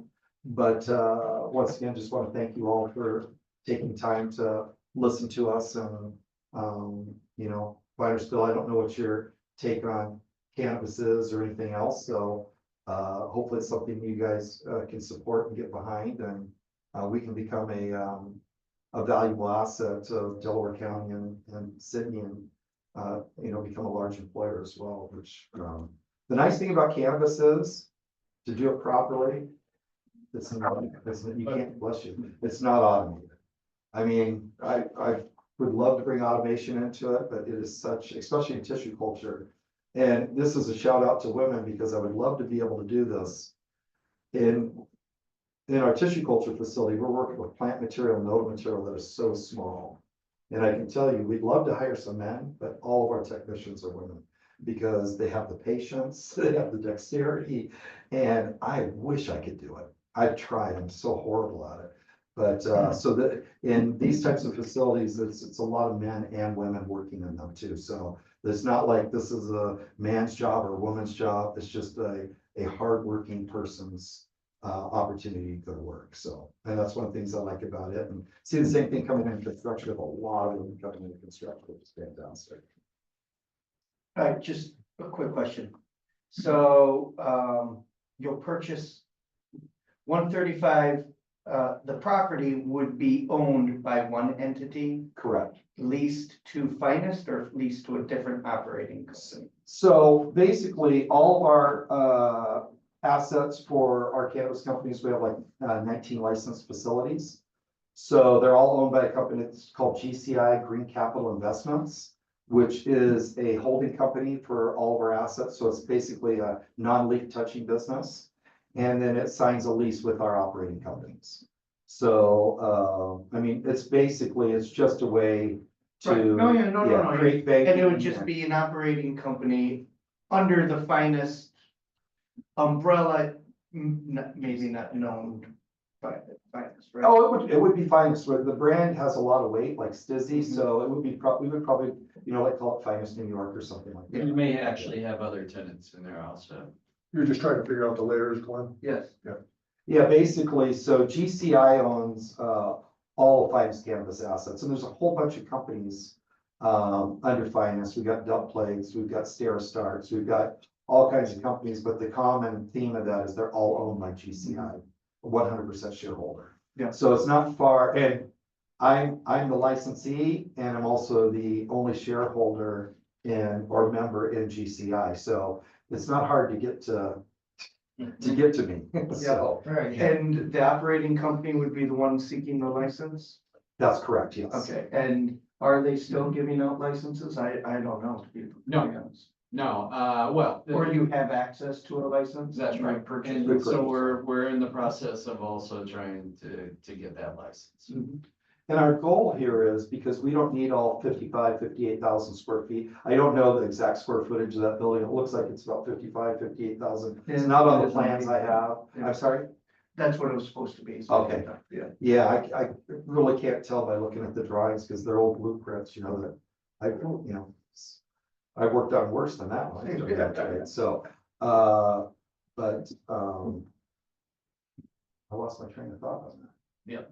You were ready to use the whole space. Oh, so- He's looking for a. We're very, very connected with the big brands in California, and I have two particular brands that I would like to do with us, so. It may end up being a problem down the road, because I will probably have to expand into another building and then only do one operation there and move the other operations to another building. But I just think it'll be the quickest way to get that building up and helping the community by, rather than one company slowly growing in to the spaces, we can use about half of it, bring another company in that will take the other half of it. And a major brand that would be, I don't think our friends, I mean, they all play really nicely, but Stizzy probably won't be that happy with me if that happens, but. Well, they sell Budweiser and Coors, That's the same it. store, they can sell. Yeah, there you go. Yeah. Because we Oh, yeah, lots of got a other lot of things work to to do. continue us. One last question. Yep. What sort of collaboration might you have with the small local growers? Well, you know what we become is, and you can check this out, is we become their genetic supplier. That's what I'm. Because I do so many, here's a perfect example, there's a county called Delaware County. In California. And I met with this gentleman, Dennis. I didn't know who he was. He deals with one of our salespeople, and he asked to meet with me. And I said, okay. So he came up. This is just Friday last week. And or was it Monday? Monday or Friday? I'm not sure. We're not kind of moving each other with me. But he comes up and he sits down, and I say, hey Dennis, hey, thanks for supporting our brand. Blah blah blah. He has 5 farms down there. And he said, I would like to bring 20 other farms to Finest. And I go, oh, okay. I said, not going to hurt my feelings. And I go, what do we need to do? And he goes, well, they're all people from the Asian community, and they really don't trust nurseries because they've been burnt by nurseries. And nurseries have done a horrible thing to California cannabis over the years, because they'd all say, oh, we have the best genetics, and they sell genetics to Herm or have whatever. There's a myriad of issues. So I said, well, what do we need to do? And he says, I just need to bring them up here to meet you and they'll sign a contract. And I said, well, what prompted this? And they said, well, they're all struggling in the industry. Whereas my 5 farms are all thriving in this industry. And he said, I was straight with them. I'm not a better grower than you guys. I just grow better genetics than you. So those 20 people are gonna be coming over, but I think like 6 of them have already onboarded and are getting orders. So we really like the boutique growers. Yeah, exactly. Yeah, and we actually have small limited, we have like limited releases that we only release to the small growers to give them a little bit of an edge over the big commercial growers. Because we have another brand called Dub Plates. And all that is, we don't produce any more than 504 of those clones every week. And we give them to the boutique growers. So then that way they find out they have something that they can sell that nobody else has. Right, because boutiques is separate market. It is, and you know what, and I modeled this basically, tell you what, I'm not the smartest guy, but I'm good at taking somebody else's idea and making it better, right? So I basically took this off the wine industry, right? So it's the way they do grapes and things like that. So I felt like, well, you know what, if I create a line that's just for the boutique people, and a little bit selfish too, because once the boutique people get good at growing that strain and getting the market, who do you think the large cultivators are calling me saying, hey, how do I get purple or, you know, whatever it may be. And we have strains that everybody knows in the country, whether it's Fatso, Gushers, Lava Cake, all these strains. But so they get the chance to actually benefit from the early stages of that. But what happens is why they're actually doing it, we've already grown it, we already understand its market viability. So now we're giving it to them, and why they're growing it and creating this market condition where people are starting to really thrive for that strain.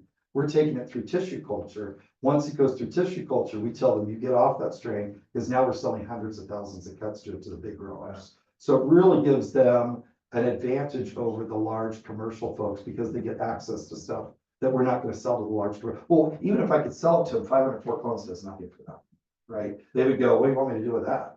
Is that for my personal stash? You know, type thing. So anyhow, hopefully that answers your question. Yeah, and could a small geneticist bring a strain to you to go through that process? Well, one of these slides, and there's so much thing, and I know you guys are busy, and I know how busy I am. When people come in, I'm going, oh, when are you gonna leave? So I don't want to be that guy. But the thing that we do, which is kind of amazing, nobody does it this way. And so we have our own in-house breeding program, right? But we can't develop enough genetics to even support the California market. Right. Because, you know, we'll go develop 100 strains, maybe 2 will be something we want to move forward with. So we have a whole stable of breeders that we actually license their genetics from them, and we pay them a royalty. So for every stem we actually use that we sell, and I can give you a list of names that you can check, and they get a check every single month. I just had this guy named Alan Folks with Oakland Seed Company. He says, you guys, you big commercial guys, you screw everybody, you don't pay. I go, hey, I'm not everybody. Give me a try. He just gave me 2 amazing strains, Oakland Runts and LC and Oakland LCG, which are going to change the cannabis landscape in California. I can't get it through tissue culture fast enough, because it's just unbelievable strain of cannabis. So he called me one day and he says, Fred, I got my 3rd check from you. And we're only doing it on the Dub Plates, right? Small scale stuff. You got like a check for like $3,800 for that. He goes, I called my mama and said, I'm actually getting paid like a business professional in the cannabis industry. Because I had to make him go out and get a little LLC and all that. I said, hey, I'm not giving you cash. I'm not writing a check to Alan. You actually have to have a company that I have to pay. Now, those 2 strains for him, when we start selling them, you know, now in that particular, he gets $2.25 a cut. So that's pretty good. Now, when he goes over to Finest, he goes down to 25 cents a cut. But that's in perpetuity. But you also have the volume. Yeah, so it's an offset volume. Perpetuity, Yeah. So how much are you doing, 6 million clones a year? How many? 6 million clones a year. And if I could I need the new nursery that they're gonna give me in YOLO, I'll be able to do another 4 million. I have no capacity. Okay, thank you. Yeah, breeders are, you know, what I was talking about earlier is we have to pay homage to the guys who develop this industry. And the breeders are really the people that develop this industry. So, I mean, I have some of the best breeders nationally that send me genetics all the time. Really nice to meet you. I'll check him out. Sorry. Yeah, I can talk about very much. Fred, thank you very much, buddy. Very educational, very helpful, and we look forward to working. Well, nothing else, you learned a little bit more about the Cultivars and trains is amazing. It's like the being in the hops business. You got- Well, and you go into one of our facilities, they all look different. They all look different. It's like, you know, like tulip fellows, and just about all, the varieties are so different. It's just. I never. Yeah, appreciate your time. Thank you very much. And I'm gonna make my point. Oh, thank you. Thank you very much. Right. Starting those. Oh.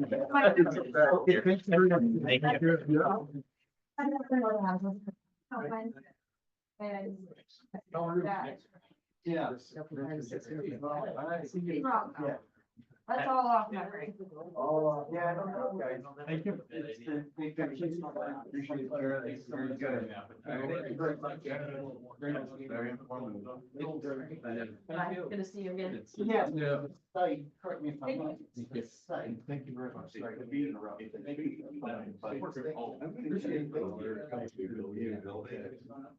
All right, let me make it on the time. It really depends on. Thank you both very much. Thank you. Okay, thank you, appreciate it. He's, going in the national connect. Thank you. Have a good day.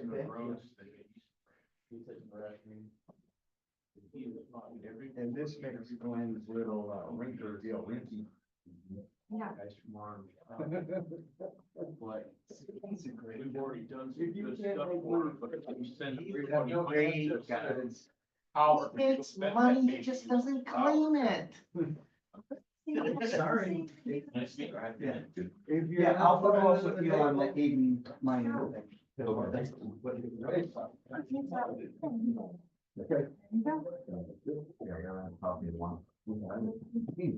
So.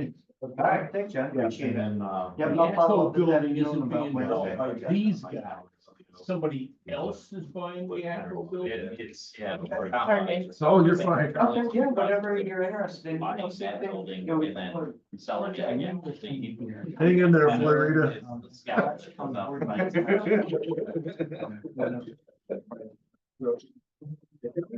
And have. Absolutely. I believe so. You have to ask Charlie for detail. I think the closing, like you said, the closings. The things we learn about cannabis. And. You might as well just call us. Cannabis hygiene. Cannabis count. Yeah, I Cannabis. feel like that's what we've been advocating for like 4 months now. It's the new because it's the law, so it brings some new excitement. John, thanks. All right. I'm glad Good to see you. We'll get you back in a few months. Yeah, There's I'd love enough to. going on. Love to Do that. kind of make It's that a formative, rotation. but you gotta Yeah. answer the problem. Thanks. Thank you. All right. You know, So did you have that going in? No. right now it's possible to be a power because the laws are. Are we okay bumping it down? Make the money on it, right? 74 to 70. And Yeah, then you they can, change but it's that. not It gonna, doesn't work. this building isn't really do Oh, anything. okay. Just like on the wall this way. Yeah, it's just a line. You're gonna have to look at the sandwiches and determine. The lady I was. don't like what I ordered. It's just something else. Is that what you're saying? Pick one, take a bite, you don't like it. Yeah. Did you pass it down the line? It's trying style. trying to hand a. Do we need help off? Oh, that's your, oh, no, pension. maybe that is. Oh, you did?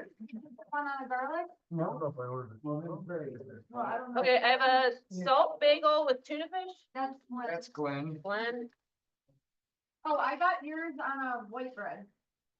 White bread, Yeah, Sorry. Neither of those. This is, roast beef wrap, yeah. turkey wrap, That's yours. turkey wrap napkin. Yeah, that's a very good idea, thank Yep, sure. I got the first thing I ordered. Where's my lunch? Where's my lunch? Yeah. Where's your lunch? Where's Florida's lunch? I go up. Let's call that ham. That's ham salami, I think it's Italian. Yeah.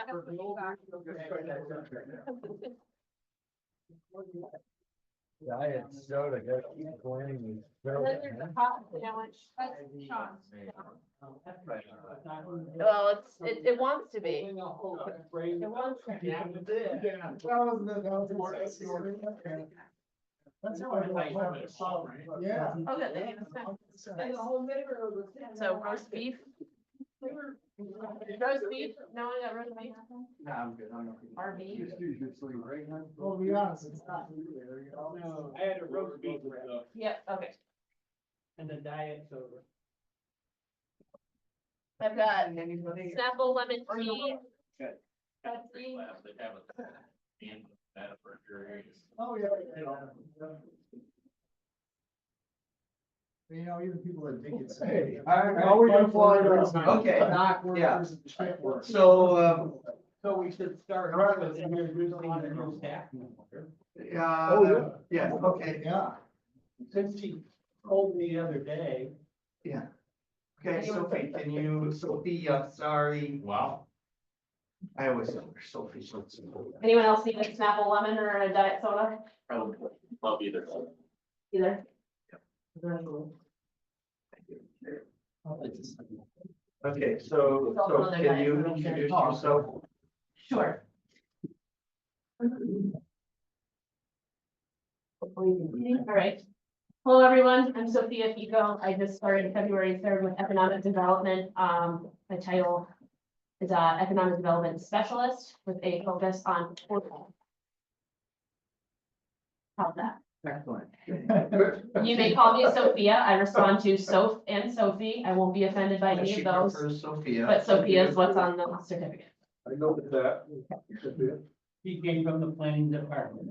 He was highly regarded there and welcome aboard. Thanks, Bruce. Yeah, she's hitting the ground running, obviously focusing on tourism, our outdoor recreation app, working on redoing our website. She comes from a social media background, and she's also taken over all of that for us, getting us more out there through, what did I call it the other day that you guys laughed at? But On the line, the www. yeah, on the line, On yeah, the line. yeah, she's our on the line person. World Wide Web person as well. Welcome. Thank you. Nice to meet you. We ready to roll? Yes. Okay, approval of draft minutes from January 10th, 2025. There is a correction in there. I did not make a motion to go into executive session. I don't know who did, but we need to get that corrected. That's on page 2. Okay, yep, we'll do that. Who I'm not wants sure who made the it? motion. I will give it to me. I'll take it. Yeah, There you go. Yes. You made A lot of motions that day, didn't you? Yes, I He did. wasn't very active then. You were, It was the new year. It was the new year. I'll make the motion subject to the change. okay, second? And then also there was a late add, minutes from our special meeting, held on February, 19th. We approved the first draft. I'll make. Go a ahead, motion. second. Special event. Well, I can't do the special, I'm gonna go be president. I was there. I'll move it. There you I'll go. second it. There you go. All in favor? Aye. Both, aye. Okay, treasurer's report.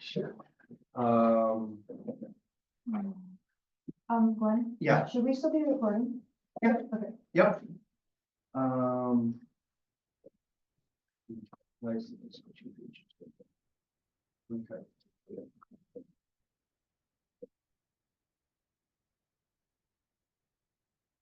All right, so I'm gonna do this a little bit blind. Lindsay, can you come here and get this to the next page? So under the IDA, under treasurer's report, I don't really have anything to, no. Oh, okay. You want to Two go? pictures. Double. Why two? Anyways, okay, so, treasurer's report, just to bring in attention to the money that's currently under the HUD loan funds and IDA loan fund accounts. There will subsequent to this be a discussion regarding transferring those over, potentially transferring those over to the LDC. On the LDC side, again, the same discussion, we'll talk about potentially consolidating some of our loan accounts there for ease of management purposes for Tabitha and I, but also making it easier to have more flexibility of getting loans out rather than waiting for a small account to gain. And then the other thing I wanted to draw your attention to is under the ag relending program, under the LDC side, what's on hand versus what we have to be able to lend. The difference is what we'll be talking about under the potential creation of a agri-lending reserve account and rationale why, later on under the LBC meeting, but then also loan commitments out to Catskill Meatpacking of 250,000 and AFCN, I forget what that stands for. Do you remember? I know. Okay, AFCN for 77,000, a loan that was approved in October. They are going to be looking to close on that shortly. Then we can move on to Scott's favorite portion of every meeting is our loan report. Starting off at the top, number 3, I have spoken to her. Yes, them. Their situation has changed and they will be resuming payments. Talk is cheap, but I don't know. I believe it this time. Maybe I'm Charlie Brown. You are. Yes, Haven't made a payment since September of 23. yes. Do you feel taken advantage of? A little bit, but also there is some private health issues going on in the background too. So then numbers 12, 13, and 14. So we did, the assets of that company were purchased and that closing did go through last week. I reached out to our attorney on this, Nick Franson. So, okay, what's the likelihood? So the assets was purchased, how long does it take to get through bankruptcy and for us to get money in our hand?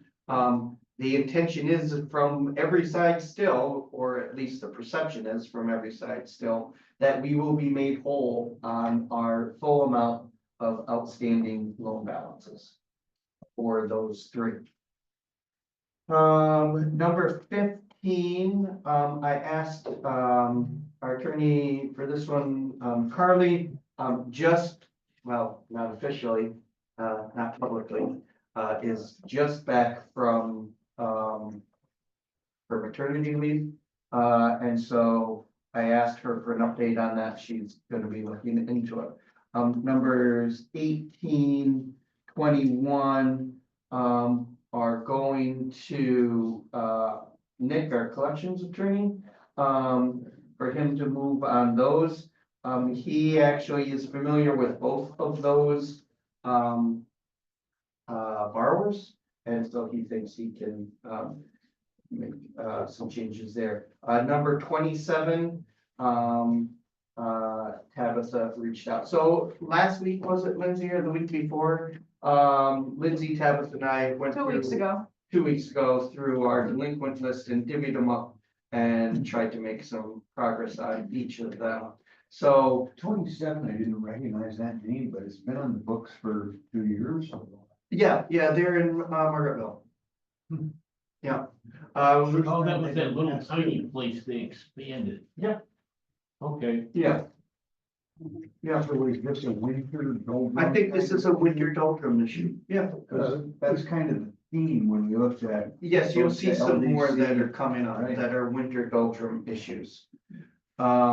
So number 7, Binnick Square, number 7, nothing further. So we've been trying to get in touch with them. We sent them so for a bunch of these, we sent certified letters, letting them know that they were in default of our loans. Number 7 is one of those. It was signed for on February 20th. They have not reached out as of yet. Number 22 is one of Lindsay's. They also received a letter. It was signed for. We have not heard back from him yet. Where is that? 22, The unknown. No. he's operating out of Great Ledge. That's a fairly new loan, right? Yeah. Same as number 35. Months old. 35 is only a few months. Those are the ones you worry about. Yeah, Yes. that's what I'm worried about. If you can make 18 months, you're probably gonna make the Yeah. term of the loan, but And if these you guys don't, are only a couple months in and they're Yeah. missing payments. But he had all kinds of people that just gave them money. Right? He had Yeah. friends and family. So, just gave them the- money, Didn't want it back or Right. no interest. So the collateral for not that. We didn't make the loan for this reason, but we gave it a chance for this reason. Number 22's loan is guaranteed by somebody with significant assets. did we put them on notice as well? Not yet, but so we just issued this first letter. Depending on what communication that creates, will determine our next course of action. Okay. Okay, so number 24, this one popped up. I wasn't, prepared for this one. This was a new one after February payments went through. That they were 2 now, so 24, yeah. Sophia said that they sold the business.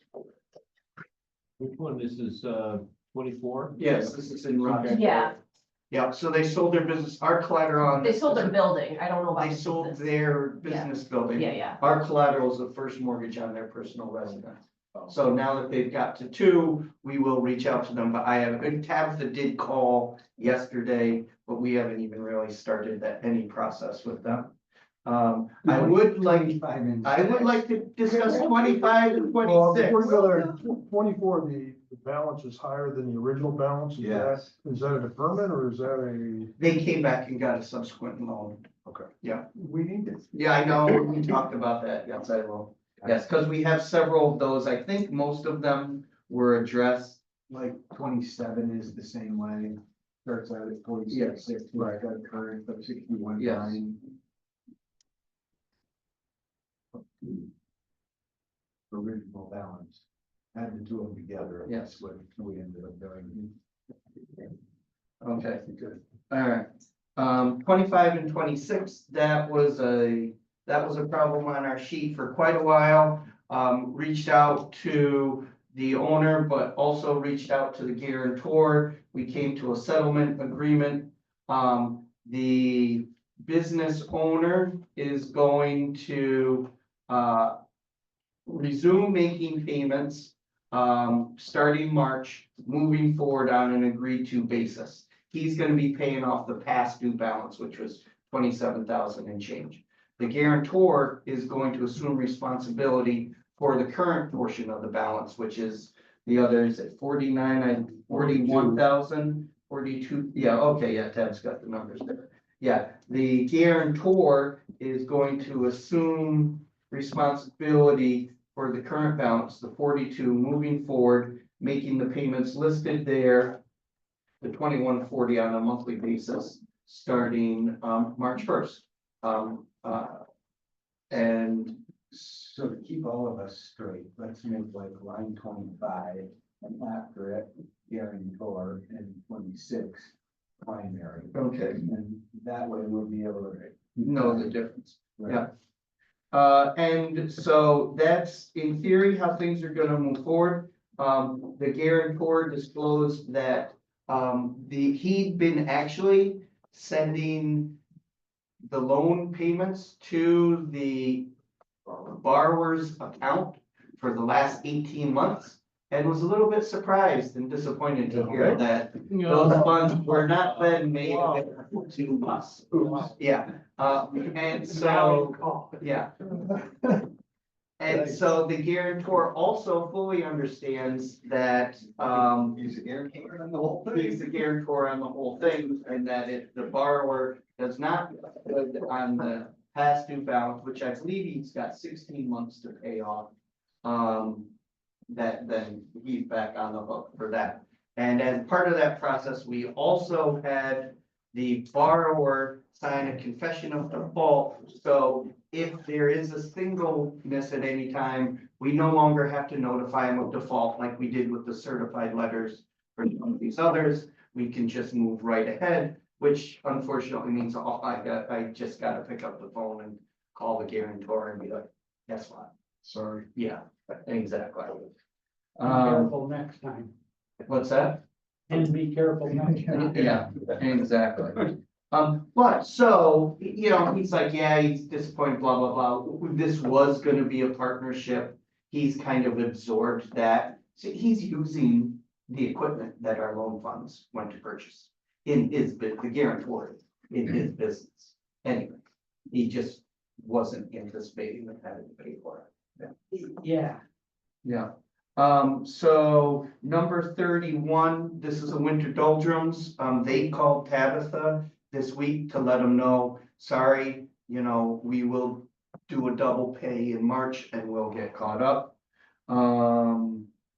Number 35, they got sent a letter, have not signed for it. So Lindsay and I are gonna be discussing that one further, and we have a potential plan of action as of early next or late next week, if nothing else, to have them served. I'm trying to remember, was that just an equipment collateral on that one? Yes, and everybody's favorite Amish manufacturing barn, yeah. facility in Delaware County, an Amish barn. Yes, Oh, Okay. Yeah. yes. And then number 43, that is with Nick. He just got that paperwork just this week. And so what's his plan? He gonna try and take a judgment? Yes. Yeah. And number 50, winter doldrums, you know, cash flow issue. So we'll be taking an automatic withdrawal on March. We're taking 4 payments. So we'll be fully caught up. Think that'll be the number in the 50. account? Yeah. Okay. Find out soon enough. Yeah. That's right. Yeah, yeah, well, it takes like 5 days to clear, so yeah, I can let you know on Friday. Yes. Do they know you're doing? Oh, yeah, no, that's what he said. I was like, all right, you know, look, all right, he told me the whole thing, you know, he's in the middle of a project, $350,000 over budget. That kind of puts you in a little bit of an issue. And I'm like, well, first of all, you should have called me because we could have given you a deferment and not had it do all this. And then I'm like, all right, so how do you want to move forward? He's like, I just want to pay it off right now. He's like, I'll send you a check. I'm like, well, we're doing a withdrawal on Monday. Well, how much do you want us to take? He's like, take everything I, so, I mean, not to pay off the loan, you know. So it's current and it's We're just building. gonna find out after the fact and when we found Yeah, a bunch of other stuff. well, you know, I'm not saying it's not gonna, but I'm just saying he's aware. He'll be current. Yeah. Yeah, but if he's aware and it happened, that's his problem, not ours. Any other questions on that?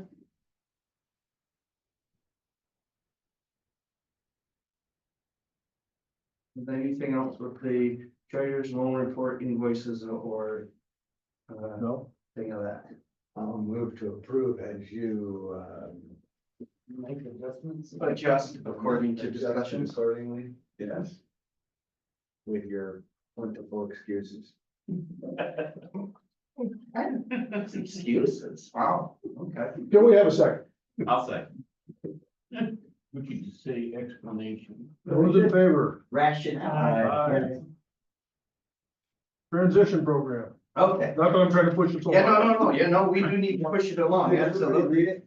Did everybody read it? We've talked about Yes. this before. The Mhm. reason I wanted to put it on paper is just, you know, Tab and I have been like, okay, we gotta do this, you know, we gotta do that. This kind of, the purpose of, one of the purposes of this was to put a little bit more detail down and create, essentially, Tab can use this as a task list and go down, all right, I gotta do this, I I gotta do also this. saw this as you being able to hand it to the accountant and say, this is what we did. No, yeah, absolutely. This will also be Accountant or for our auditor, yes. I'll move to Yeah. approve as presented on document, whatever that is.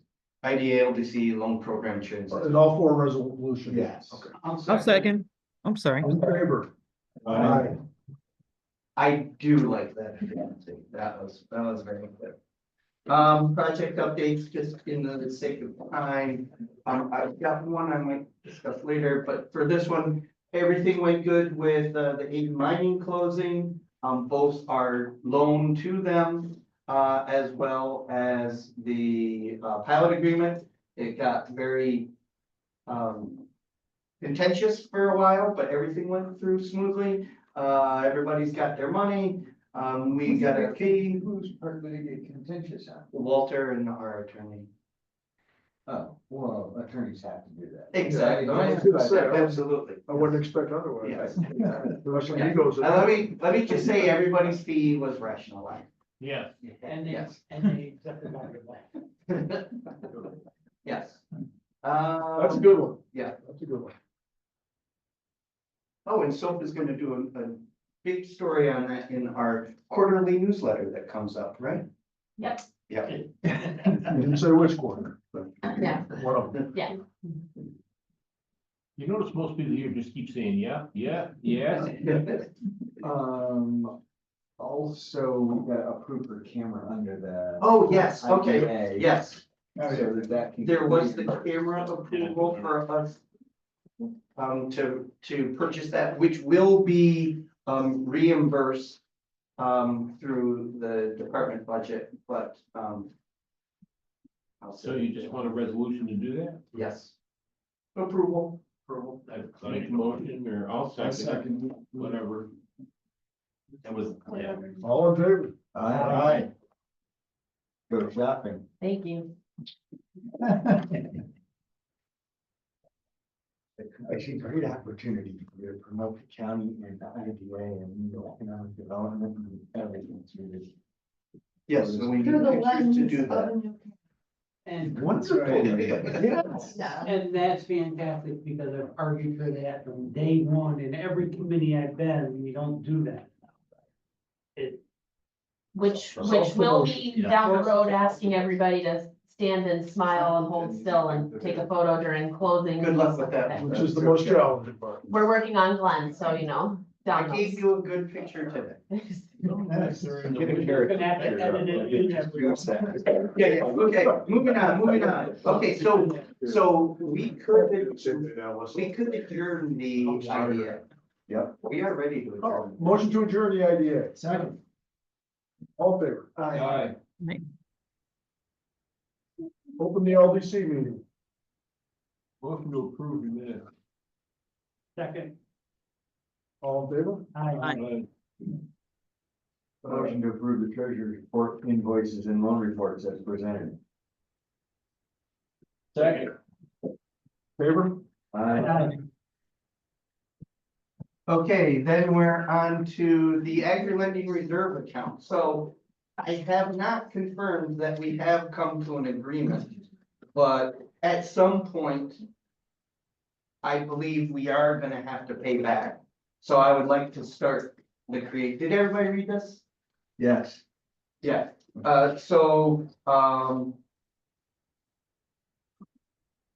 basically, I would like to start to create a reserve account so that if and when we do need to make principal payments, we have the money to pay it rather than over lending and then you get in there and, Which is a smart move. right, which is a smart move.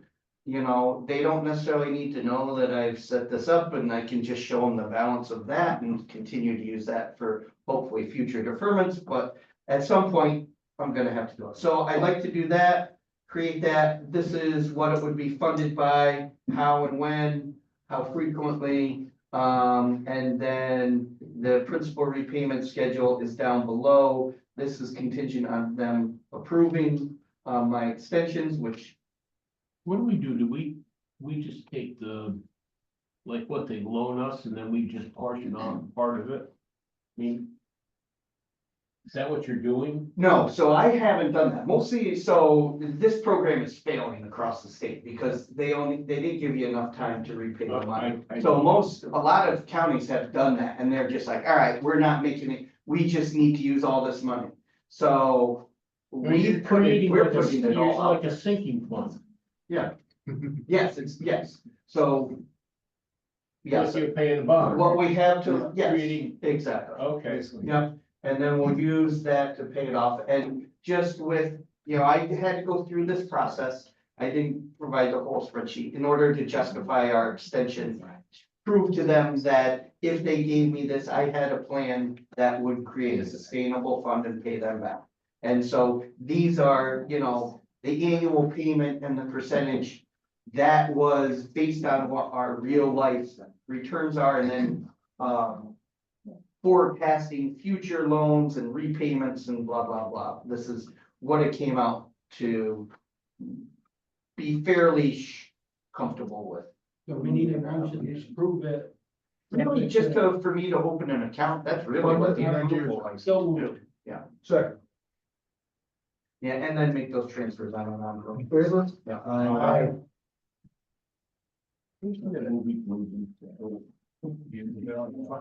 Find us, yes, men, money.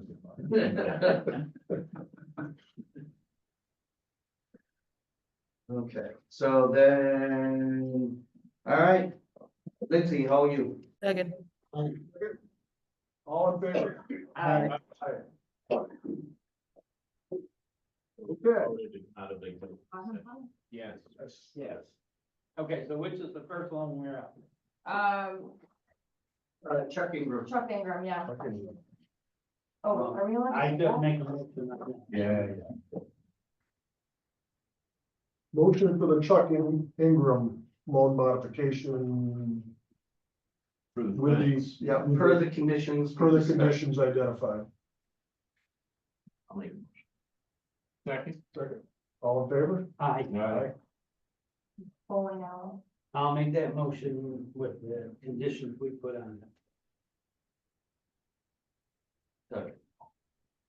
Favor? Aye. Aye. Mark's good apples. So that would go.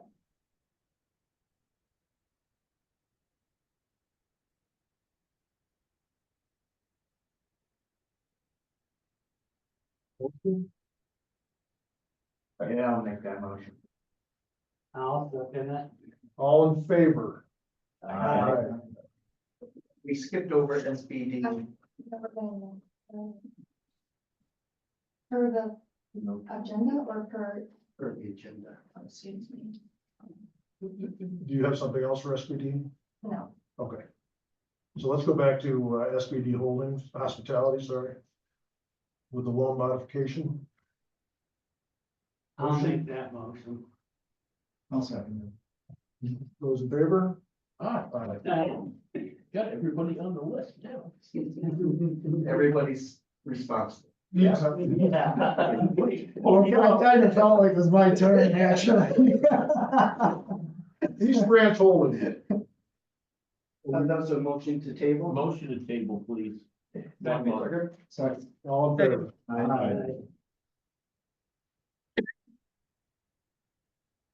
I like that. I knew you'd really like being in this group. We have fun. Yes. Other old, new business. Motion to adjourn. Second. All in favor? Okay. Have a good weekend, everyone. Next meeting. Thank you, Farida. Thank you, guys.